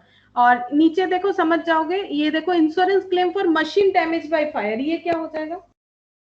नोएडा कैपिटल। ये कैपिटल होगा, कैपिटल होगा इसीलिए क्योंकि वो मशीन के लिए मिल रहा है, ठीक है, और वो करंट एसेट के लिए मिल रहा है, ये फिक्स्ड एसेट के लिए मिल रहा है। General subsidy receipt from government for plot of land, एक लैंड खरीद रहे हो, ठीक है, लेकिन उसमें क्या है, तुम्हारे कम पैसे में वो लैंड मिल जा रहा है क्योंकि गवर्नमेंट ने उसमें सब्सिडी दे के रखा है। सब्सिडी मतलब छूट, जो एक्चुअल प्राइस है उससे कम में तुम्हें मिल जाएगा। तो गवर्नमेंट से सब्सिडी मिल गया, लैंड खरीदने गए थे, तो बताओ क्या होगा, कैपिटल या रेवेन्यू? अभी सिखाया मैंने, क्या खरीद, कैपिटल होगा क्योंकि हम लोग लैंड खरीद रहे हैं। फिर बोल रहे हैं general subsidy received of government, government से जनरल सब्सिडी ले रहे हो, ठीक है, मतलब यहाँ पर कुछ नाम ही मेंशन नहीं है कि किस चीज के लिए, तो फिर हम लोग क्या मानेंगे? जैसे सिलेंडर में पहले मिल रहा था, आफ्टर कोविड वो बंद हो गया, जनरल सब्सिडी सबको मिल रहा था, तो ये general subsidy received of government, बताओ ये कौन सा? रेवेन्यू, क्योंकि यहाँ बोला ही नहीं है कुछ एसेट खरीदने के लिए मिल रहा है, ठीक है। बैड डेब्ट रिकवर्ड, बैड डेब्ट बोल के रिकॉर्ड कर लिए थे एक डेटर का, लेकिन अचानक से वो अच्छा हो गया, आके पैसा दे रहा है, जिन हम पैसा दे देंगे मेरा जो बाकी था, ठीक है, तो बताओ बैड डेब्ट का पैसा मिल गया तो क्या होगा, कैपिटल या रेवेन्यू? डेटर से मिल रहा है, रेवेन्यू डेटर से मिल रहा है, ठीक है। Scrap value of machine, machine बेकार हो गया है, टूट फूट गया है, काम का नहीं है, पड़ा हुआ था, उसे बेच दिए स्क्रैप के दाम पे, मतलब जो स्क्रैप वाले लोग होते हैं ना, आते हैं लेके चले जाते, कुछ पैसा दे देते वजन वजन करके, तो ये scrap value of machine, machine बेच रहे हो उसका स्क्रैप वैल्यू मिल रहा है, बताओ क्या बेच रहे हो? वो ध्यान दो, कैपिटल का कैपिटल सामान बेच रहे हो, रेवेन्यू सामान बेच रहे हो? मशीन बेच रहे हो, रोज रोज कैपिटल, ठीक है। Premium receipt on issue of share, share issue किए हो और उससे प्रीमियम मिला है, बताओ ये कंपनी अकाउंट्स में हम बताए हैं प्रीमियम रिसीव हो रहा है, तो प्रीमियम रिसिप्ट का पैसा क्या होगा? कैपिटल, कैपिटल होगा क्योंकि प्रीमियम जो मिल रहा है ना, प्रीमियम का मतलब होता है शेयर का जो एक्चुअल प्राइस है उससे ज्यादा प्राइस में इशू करना, और ये तभी कर पाओगे अगर तुम्हारे कंपनी का गुडविल बहुत अच्छा है, और गुडविल अच्छा है इसीलिए तुम अपने शेयर का जो एक्चुअल प्राइस है उससे ज्यादा में बेच रहे हो, फिर भी पब्लिक तुमसे परचेज कर रही है, तो यह तुम्हारे जो एफर्ट है उसके वजह से हुआ है, ठीक है, ये तुम्हारा जो एफर्ट है उसके वजह से हुआ है, इसीलिए ये जो पैसा है ये तुम्हारा डे टू डे इनकम से नहीं बना है, ये तुम्हारे गुडविल के वजह से बना है, इसीलिए premium receipt on issue of shares ये हो जाएगा कैपिटल, ठीक है।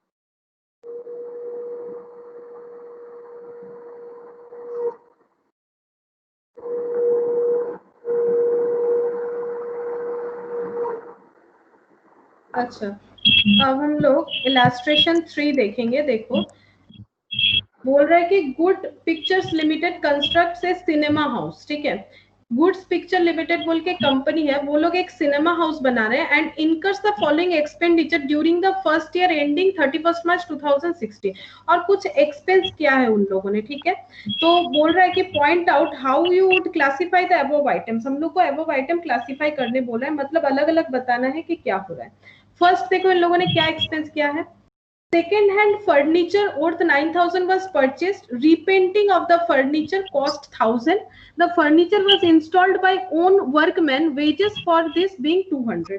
बोल रहा है कि एक सेकेंड हैंड फर्नीचर ले लिया उन लोगों ने जो 9,000 का था, और रीपेंट करवाया, मतलब पेंटिंग खराब हो गया था, रीपेंट करवा दिया, उसके लिए 1,000 का खर्चा हो गया, और फर्नीचर जो है इंस्टॉल्ड करवाया, वहां पर जो लेबर था उन्हीं लोगों से, जिसका एक्सपेंस हुआ है 200, ये एक बताया है।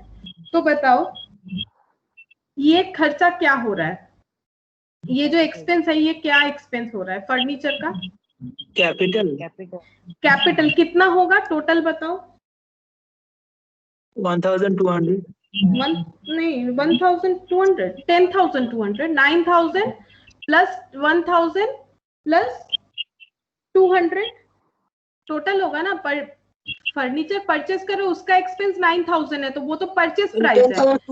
हाँ 10,200 पूरा ही कैप फर्नीचर में क्या हो जाएगा, फर्नीचर का कॉस्ट हो जाएगा, फर्नीचर अकाउंट में वो क्या हो जाएगा, ये फर्नीचर अकाउंट में वो पूरा प्राइस जो है वो ऐड हो जाएगा। उसके बाद क्या एक्सपेंस, क्या है expense in connection with obtaining a licence for running the cinema और 20,000 का उन लोगों ने सिनेमा हॉल चलाने के लिए एक लाइसेंस निकलवाया है, तो ये लाइसेंस का कॉस्ट क्या हो जाएगा बोलो, कैपिटल हो जाएगा। ठीक है, फर्स्ट टाइम सिनेमा हॉल चला रहा है, इसके बाद जब लाइसेंस रिन्यू करवाते रहेगा तो उतना खर्चा नहीं होगा। फर्स्ट टाइम जब कुछ भी लेते हो तो उसमें एक्स्ट्रा एक्सपेंस होता है, तो नेक्स्ट जब रिन्यू करवाओगे ओनली रिन्यू एक्सपेंस लगता है, तो ये जो 20,000 है ये कैपिटल एक्सपेंस हो जाएगा, capital expenditure. During the course of the year the cinema company was find 1000, अब उसी साल सिनेमा कंपनी को 1000 रुपीज फाइन कर दिया गया फॉर कंट्रावेनिंग रूल्स, उन लोगों ने कुछ रूल्स तोड़ा होगा। Renewal fee 2000 for next year also paid, तो ये 1000 एक्सपेंस क्या होगा, ये 2000 क्या होगा बताओ, रेवेन्यू 1000 का रेवेन्यू होगा, 1000 रेवेन्यू होगा, क्योंकि जो हम लोगों ने क्या किया है, सिनेमा हॉल ने फाइन लगा दिया है सिनेमा हॉल पे, तो फाइन तो ये तो उन लोगों ने गलती किया है, ये फाइन लग गया, इसका बेनिफिट तुम लोग को उसी साल तक मिलेगा और नहीं मिलेगा। और रिन्यू भी करवा लिया है नेक्स्ट ईयर के लिए 2000 रुपीज का, बताओ ये क्या होगा, ये रेवेन्यू है, लेकिन इसे हम लोग प्रीपेड एक्सपेंस भी बोल सकते हैं, क्योंकि पिछले साल मतलब नेक्स्ट ईयर मतलब जो कमिंग ईयर है उसका रिन्यू अभी करवा लिया है हम लोगों ने, किसी भी रीजन से हो, तो ये हमारा रेवेन्यू एक्सपेंस है, लेकिन ये प्रीपेड भी है उसके साथ साथ। एक फायर इंश्योरेंस भी करवा के रखा है, ठीक है, सिनेमा हॉल में फायर इंश्योरेंस वगैरह रहता है। Fire insurance 1000 was paid on 1 October 2015 for 1 year, यहाँ पर सेम वो कंसेप्ट आ जा रहा है। कंपनी का अकाउंट जो क्लोज होता है 31 मार्च को और फायर इंश्योरेंस पे किया गया है 1 अक्टूबर को, तो इंश्योरेंस है तो वो रेवेन्यू होगा, ठीक है। लेकिन इस साल के लिए कितना एप्लीकेबल होगा, इस साल के लिए मार्च में ईयर एंड हो रहा है, ठीक है, तो मार्च में ईयर एंड हो रहा है 2016 में, तो शुरू कब हुआ होगा, अप्रैल, तो अप्रैल में जून, ये अक्टूबर 2015 का है, तो ये देखो अक्टूबर 2015, म्यूट कर लो ना, स्पीकर होना चाहिए, स्पीकर में होना चाहिए, माइक होना चाहिए। अच्छा म्यूट कर लो ना, किसका अनम्यूट है,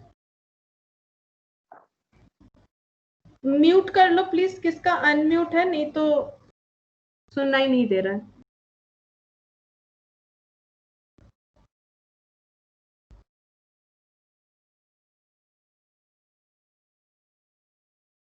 अच्छा देखो, fire insurance 1000 was paid on 1 अक्टूबर 2015, 1 अक्टूबर 2015 में फायर इंश्योरेंस पे किया गया है, 1 अक्टूबर 2015 फॉर 1 ईयर 1000, ठीक है।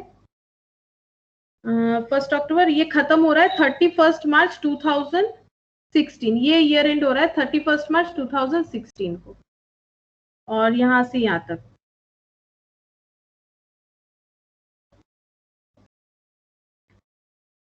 Fire insurance 1000 was paid on 1 October 2015 for 1 year, ये फॉर 1 ईयर है,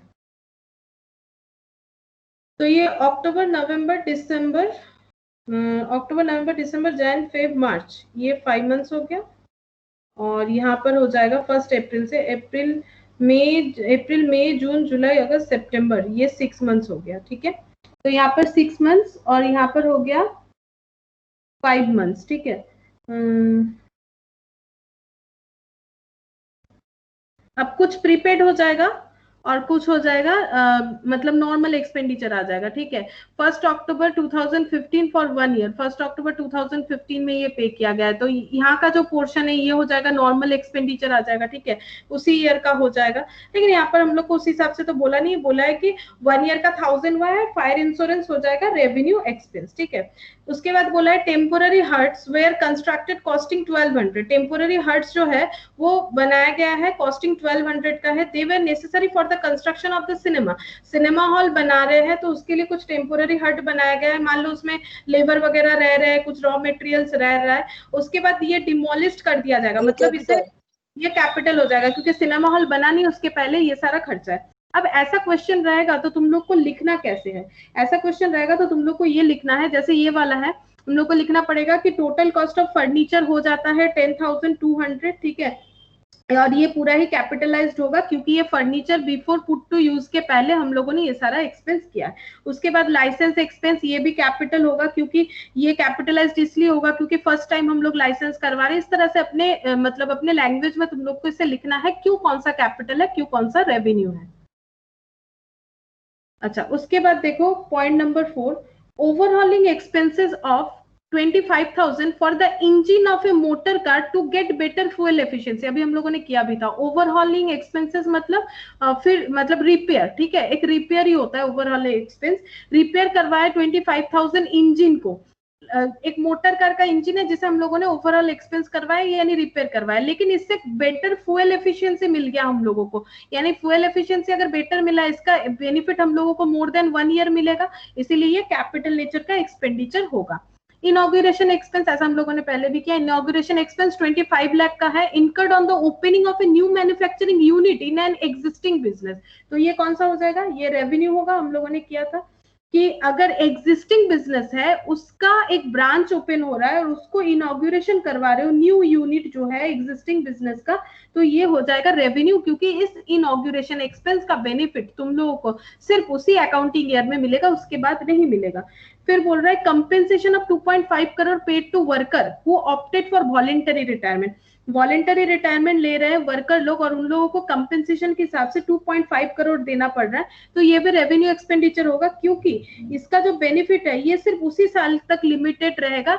ऐसा नहीं कि नेक्स्ट बार जो भी मतलब वॉलेंटरी रिटायरमेंट लेंगे उन लोगों को हमें पेमेंट नहीं करना पड़ेगा। तो ये बिजनेस का एक एक्टिविटी है डे टू डे, क्योंकि बिजनेस में ऐसे रिटायरमेंट होते ही रहते हैं, किसी को पेंशन किसी को रिटायरमेंट, ये सब पेमेंट हम लोग को करते ही रहना पड़ता है।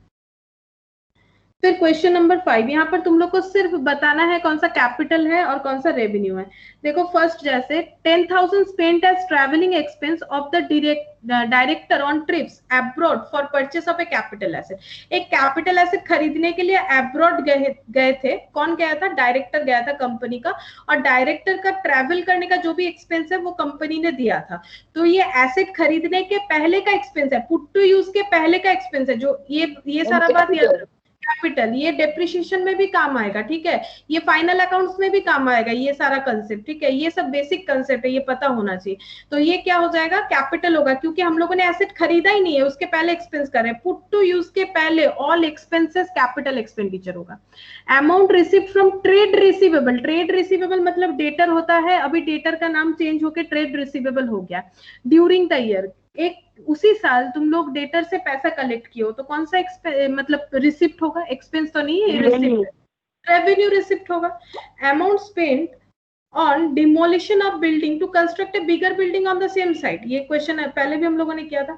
एक छोटा बिल्डिंग है, उस बिल्डिंग को तोड़ के एक बड़ा सा बिल्डिंग बना रहे, तो बिल्डिंग को तोड़वाने का भी एक खर्चा तो होता ही है, क्योंकि ऐसा तो नहीं है कि बिल्डिंग खुद ब खुद टूट जाएगा, लेबर बुलाना पड़ेगा, उसको तोड़वाना पड़ेगा, उसके लिए उन लोग को पेमेंट करना पड़ेगा। तो ये कैसा एक्सपेंस हो जाएगा, सोच के देखो, तुम्हें कौन सा बिल्डिंग चाहिए, पुराना वाला या नया वाला? नया वाला चाहिए, जो अभी तक नहीं बना है, लेकिन अभी तुम उस पर खर्चा किए ही जा रहे हो, खर्चा किए ही जा रहे हो, तो ये तुम्हारा क्या खर्चा है,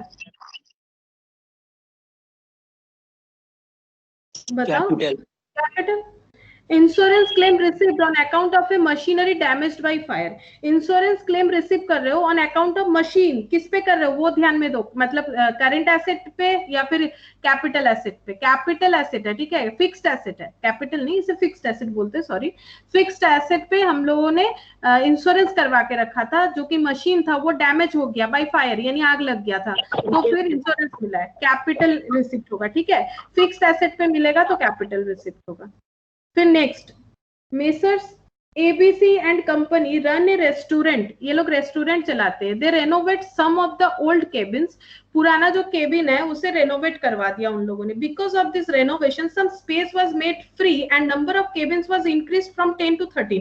पहले 10 केबिन था उस रेस्टोरेंट में, और जैसे ही उन लोगों ने रेनोवेट करवाया तो और 3 केबिन एक्स्ट्रा बन गया, ठीक है, और थोड़ा स्पेस भी निकल आया, मतलब रेनोवेशन इस तरह से करवाया कि मतलब 10 से 13 केबिन बन के ऊपर से थोड़ा जगह भी निकल गया, सामने स्पेस भी ओपन हो गया, और इस पे टोटल खर्चा हुआ है 20,000। तो तुम लोग मुझे बता सकते हो कि ये कैसा एक्सपेंस है? तुम लोग सोचो, अगर कैपिटल, तुम लोग होटल के मालिक हो, रेस्टोरेंट के मालिक हो, रेस्टोरेंट में पहले 10 केबिन से अब 13 केबिन हो गए, तो ये जो खर्चा करवाया इसका बेनिफिट ऐसा तो नहीं है कि एक साल बाद 13 केबिन फिर 10 केबिन हो जाएगा, कभी नहीं। इसका बेनिफिट तुम्हें मोर देन 1 ईयर के लिए मिलेगा, ठीक है। तो ये जो एक्सपेंस हुआ है रेनोवेशन का, ये है कैपिटल नेचर का, क्योंकि इसका बेनिफिट हम लोगों को मोर देन 1 अकाउंटिंग ईयर मिलेगा, ठीक है। जो 3-4 पॉइंट है उसी के बेसिस पे हम लोग को हमेशा डिफाइन करना पड़ता है कि ये कैपिटल है या फिर रेवेन्यू है।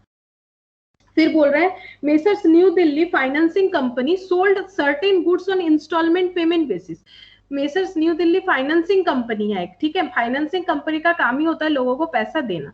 Sold certain goods on instalment payment basis, कुछ गुड्स सेल कर रही है, ठीक है, इंस्टॉलमेंट पेमेंट बेसिस पे, मतलब इंस्टॉलमेंट में चाहे तो हम लोग गुड्स खरीद सकते हैं। 5 customer did not pay the instalment, 5 customers ऐसे हैं जिन्होंने इंस्टॉलमेंट पे नहीं किया है। To recover such outstanding instalment The firm spent 10,000 on account of legal expense। अब उन लोगों को लीगल नोटिस भेजा है, बोल रहे हैं कि 10,000 का खर्चा हो गया इसके पीछे, ठीक है। डेटर से पैसा निकलवाने के पीछे 10,000 का खर्चा हो गया। बताओ रेवेन्यू या फिर कैपिटल? डेटर से पैसा निकलवा रहे हो, फिक्स्ड एसेट है या करंट एसेट है? पहला बात है डेटर करंट एसेट है, उससे पैसा निकलवा रहे हो, रेवेन्यू, ठीक है। उसके बाद messrs Bhalla and company of Delhi purchased a machine from Messrs Saha and company of Ahmedabad. Of Ahmedabad, Messrs Bhalla and company spent 40,000 for transportation of such machinery। अच्छा, दिल्ली से मशीन परचेस किया गया है, मशीन अहमदाबाद जाएगा और इसके लिए ट्रांसपोर्टेशन कॉस्ट लगा है 40,000। तो बताओ ये कैसा एक्सपेंस है? ये तो तुम लोग डेप्रिसिएशन में भी किए थे। मशीन खरीद रहे हो, कैपिटल मशीन खरीद रहे हो, उस मशीन को लोकेशन तक पहुंचाने का खर्चा, मतलब पुट टू यूज के पहले का खर्चा, तो ये क्या हो जाएगा? पुट टू यूज के पहले का खर्चा कैपिटल। अच्छा, अब कैपिटल। नाउ हम लोग ये करेंगे टेस्ट योर नॉलेज। तो बताओ money spend 10,000 as travelling expense of the director on trips abroad for purchase of capital expenditure. अभी किया, हाँ अभी किया था हम लोगों ने। Next, amount of 5,000 spend as lawyer fee to defend a suit claiming that the firm's factory site belong to the plaintiff's land is. मतलब ऐसा भी किया ना हम लोगों ने, जो दूसरा कोई दावी कर रहा है कि मेरा जो फैक्ट्री का लैंड है वो इलीगल है, ये रेवेन्यू होगा, क्योंकि ऑलरेडी एसेट मेरे हाथ में ही है, मेरे साथ कोई ऐसा बोल रहा है, क्लेम कर रहा है, तो इसीलिए मैंने लॉयर अपॉइंट किया, तो मेरा रेवेन्यू एक्सपेंस है। एंट्रांस फी मतलब कहीं पर एंट्री लेने का खर्चा 2,000 received by Ram and Shyam social club, क्या होगा बताओ? एंट्रेंस फीस ले रहे हैं received by Ram and Shyam social club, क्या होगा?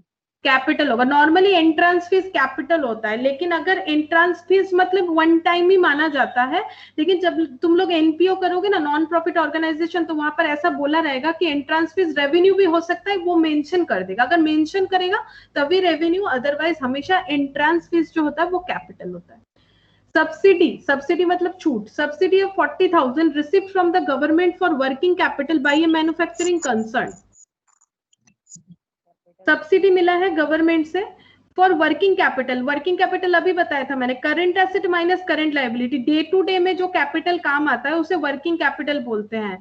तो गवर्नमेंट ने सब्सिडी दिया है, ठीक है, वर्किंग कैपिटल के लिए, मतलब गवर्नमेंट से 40,000 तुम्हें मिल रहा है। तो ये जो पैसा मिल रहा है, पहला बात तो ये रिसिप्ट है। अब कैसा रिसिप्ट है, कैपिटल है या रेवेन्यू है? Working capital, current asset current liability, तो बताओ revenue. Current asset current liability है ना। Insurance claim received on account of machinery damaged completely by fire, बताओ। मशीन डैम कैपिटल, मशीन हुआ है तो capital. Interest on investment on received from UTI unit trust of India. अगर यहाँ पैसा invest करके रखे हो तो इंटरेस्ट मिलता है, ठीक है, ये एक इन्वेस्टमेंट है, तो इन्वेस्टमेंट पे पैसा मिल रहा है। तो बताओ ये कैसा है? इंटरेस्ट जो मिल रहा है वो क्या है?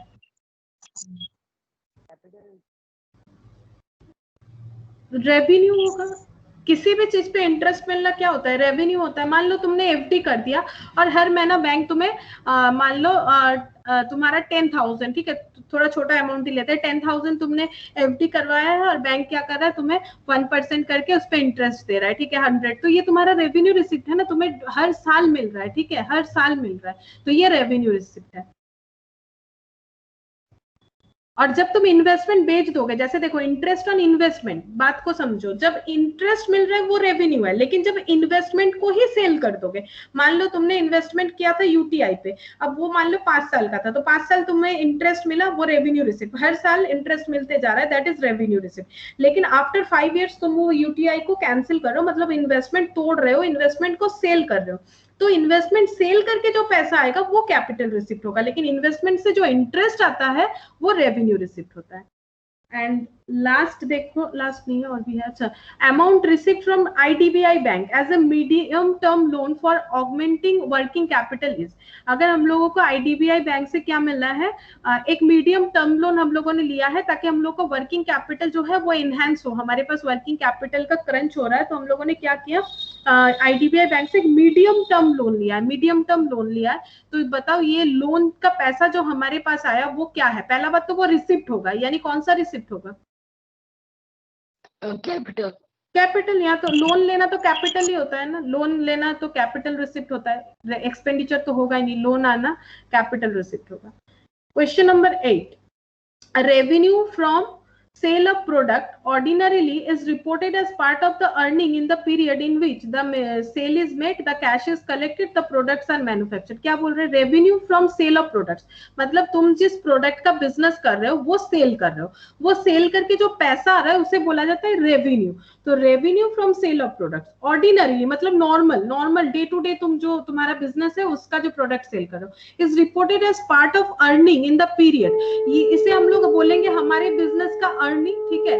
तो जिस पीरियड का ये अर्निंग होता है, इन विच, कौन से पीरियड का होता है, in which the sale is made, the cash is collected, the products are manufactured. बताओ क्वेश्चन समझो कि हम लोग इसे कौन से पीरियड का सेल बोलेंगे, जब पैसा मिलेगा तब बोलेंगे सेल हुआ है, जब प्रोडक्ट मैन्युफैक्चर होगा तब बोलेंगे सेल हुआ है, या फिर द सेल इज मेड, जब सेल कर रहे हैं तभी बोलेंगे रेवेन्यू मिल रहा है।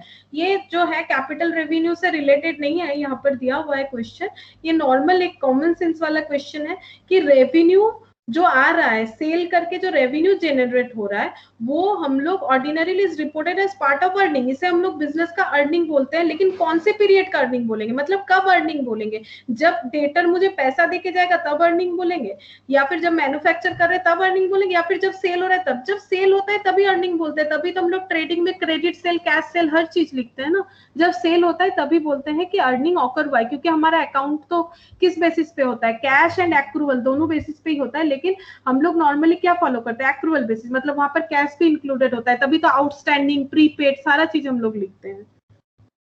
लास्ट क्वेश्चन देखो, if repair cost is 25,000, white wash expense are 5,000, both these expenses related to presently used building। तो देखो एक रिपेयर करवाया है बिल्डिंग पे 25,000 का, व्हाइट वॉश मतलब वो चूना करवाया है 5,000 का, दोनों एक्सपेंस किस पे करवाया है, एक प्रेजेंटली यूज्ड बिल्डिंग, मतलब बिल्डिंग जो है यूज हो रहा है उस पे करवाया है। Cost of extension of building is 2,50,000, हम लोगों ने बिल्डिंग को कुछ एक्सटेंशन भी करवाया है जिसपे खर्चा हुआ है 2,50,000, and cost of improvement in electrical wiring system is 19,000, और कुछ इलेक्ट्रिक वायरिंग सिस्टम को भी हम लोगों ने इंप्रूवमेंट करवाया जिसका 19,000 का एक्सपेंस है। तो यहाँ पर पूछा the amount to be expensed is, मतलब कौन सा खर्चा को हम लोग एक्सपेंस, यानी यहाँ पर रेवेन्यू है, ठीक है, यहाँ पर क्वेश्चन थोड़ा इनकम्प्लीट है, ये हम बता रहे हैं। तो एक्सपेंस्ड किसको बोलेंगे, मतलब जो कैपिटल नेचर का नहीं है, यहाँ पर इतना सारा एक्सपेंस है 25, 5, 2,50,000, 19,000, कौन सा रेवेन्यू एक्सपेंस है या फिर कितना रेवेन्यू एक्सपेंस है, ये बताओ।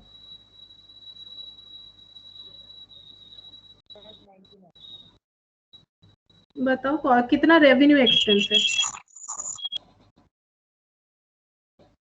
ट्राई करो कितना रेवेन्यू एक्सपेंस है, कौन सा हमने, 30,000 रेवेन्यू एक्सपेंस होगा, क्योंकि हम लोगों का बाकी ये जो बिल्डिंग को 30,000 मीन्स 25 एंड 50 ऑलरेडी यूज्ड, जो घर हम लोग यूज कर रहे हैं, ऐसे ही मान लो ना जिस घर पे तुम लोग हो अभी, जो यूज कर रहे हो उस पे तुम लोगों ने व्हाइट वॉश करवाया, उसको रिपेयर करवाया 25 एंड 5,000 का। लेकिन अगर उसको ऐसा उस पे रिपेयर करवा रहे हो जिससे तुम्हारे बिल्डिंग ही एक्सटेंशन हो गया, मतलब मान लो 3 BHK था उसको 4 BHK करवा लिए, ठीक है, तो वो 2,50,000 वो तो तुम्हें लॉन्ग टर्म बेनिफिट देगा, तो ये कैपिटल एक्सपेंडिचर हो गया। और ये जो इलेक्ट्रिक वायरिंग सिस्टम को इम्प्रूवमेंट बता ही दिया है लैंग्वेज की, इम्प्रूव करवा रहा है, तो प्रेजेंट कंडीशन चेंज हो रहा है, तो ये क्या हो जा रहा है 19,000 का जो एक्सपेंस है ये हो जा रहा है हमारा कैपिटल। तो 2,50,000 एंड 90,000 कैपिटल। अब यहाँ पर क्वेश्चन पूछा था अमाउंट टू बी एक्सपेंस्ड, एक्सपेंस्ड मतलब रिपेयर कौन सा हुआ है, ठीक है, रिपेयर्स का खर्चा कितना है, तो रिपेयर्स का खर्चा है 13,000। एक्चुअली ये रेवेन्यू पूछ रहा है, यहाँ पर थोड़ा सा इनकम्प्लीट दिया हुआ है, अमाउंट टू बी एक्सपेंस्ड पूछा है, तो अमाउंट टू बी एक्सपेंस्ड हो जाता है 30,000।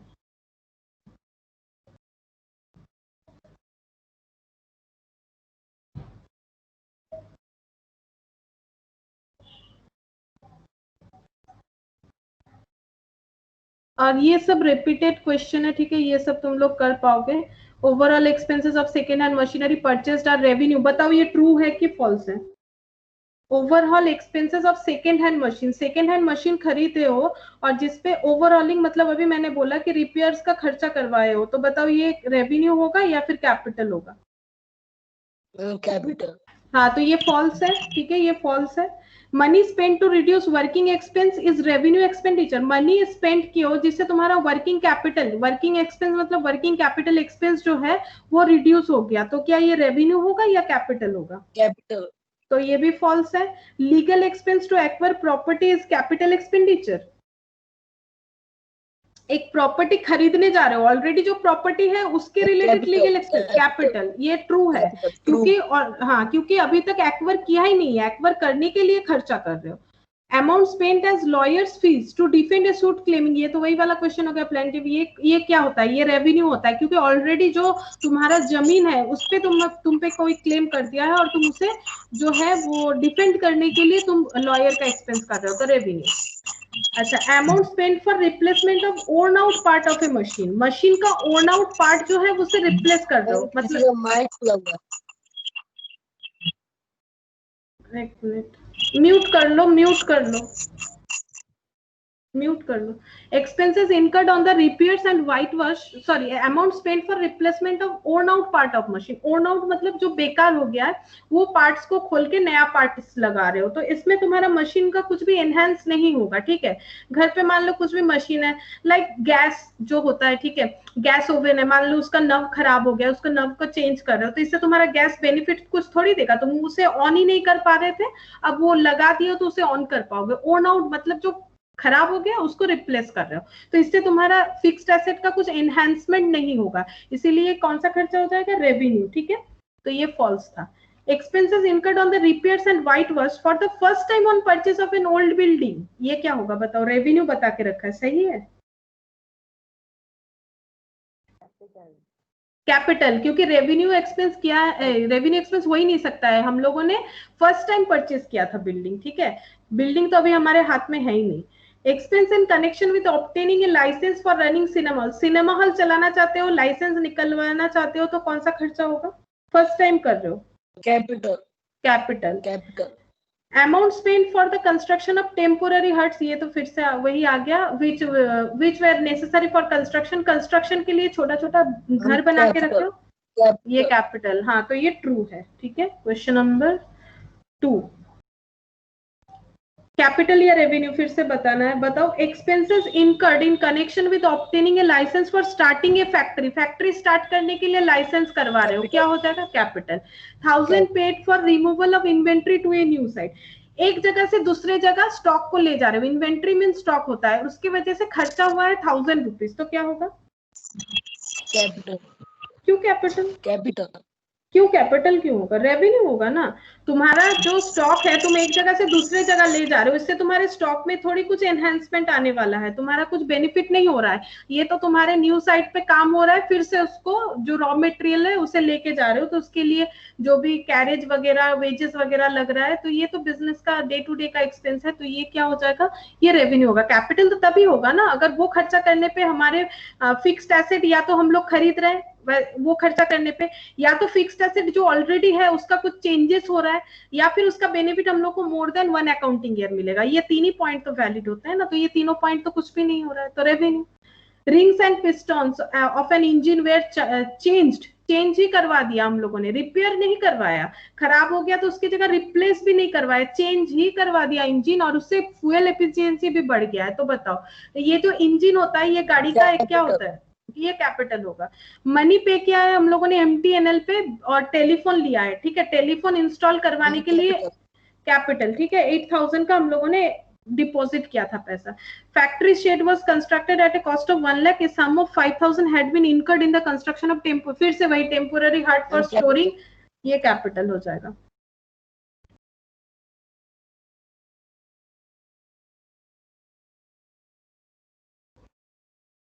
यहां से तो हम लोगों ने कर लिया। तो देखो मैंने इतना सारा एग्जांपल इसलिए करवाया ताकि तुम लोग के दिमाग में एकदम सेट हो जाए, ठीक है। चैप्टर, ये चैप्टर तो मतलब बहुत जन करना ही नहीं चाहता है, बोलते हैं कि थ्योरी है। नहीं, ये थ्योरी नहीं है, ठीक है।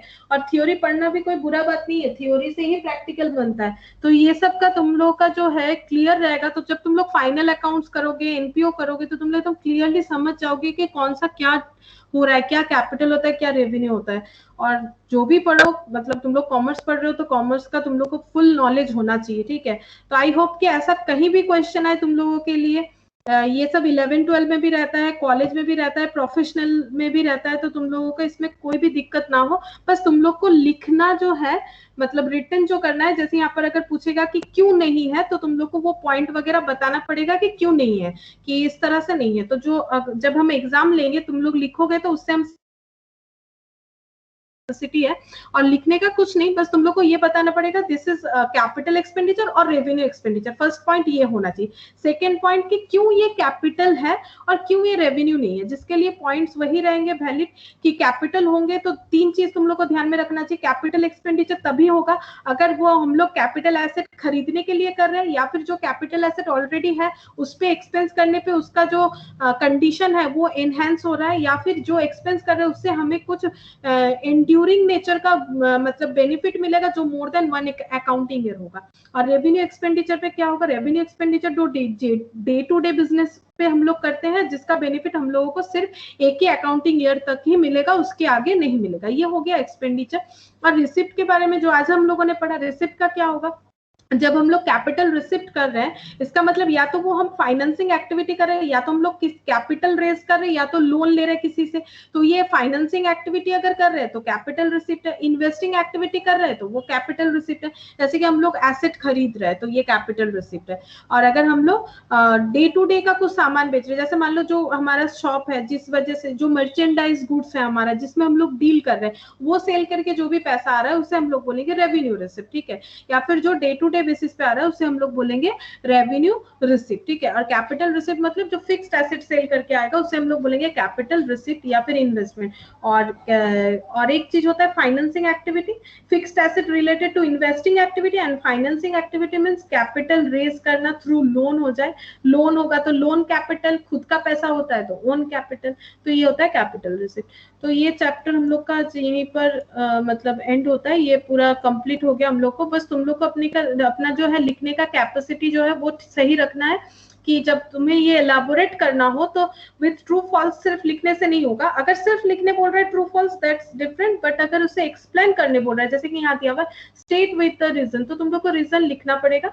जैसे कि यहाँ पर बोला है ये रेवेन्यू है, तो तुम लोग बोल रहे हो कि ये रेवेन्यू नहीं, ये कैपिटल है। पहला पॉइंट ये लिखना चाहिए, दूसरा लिखना चाहिए क्यों ये कैपिटल है। तो बस काफी है, रीजन वही देना पड़ेगा, अपने लैंग्वेज में तुम लोग को लिखना है।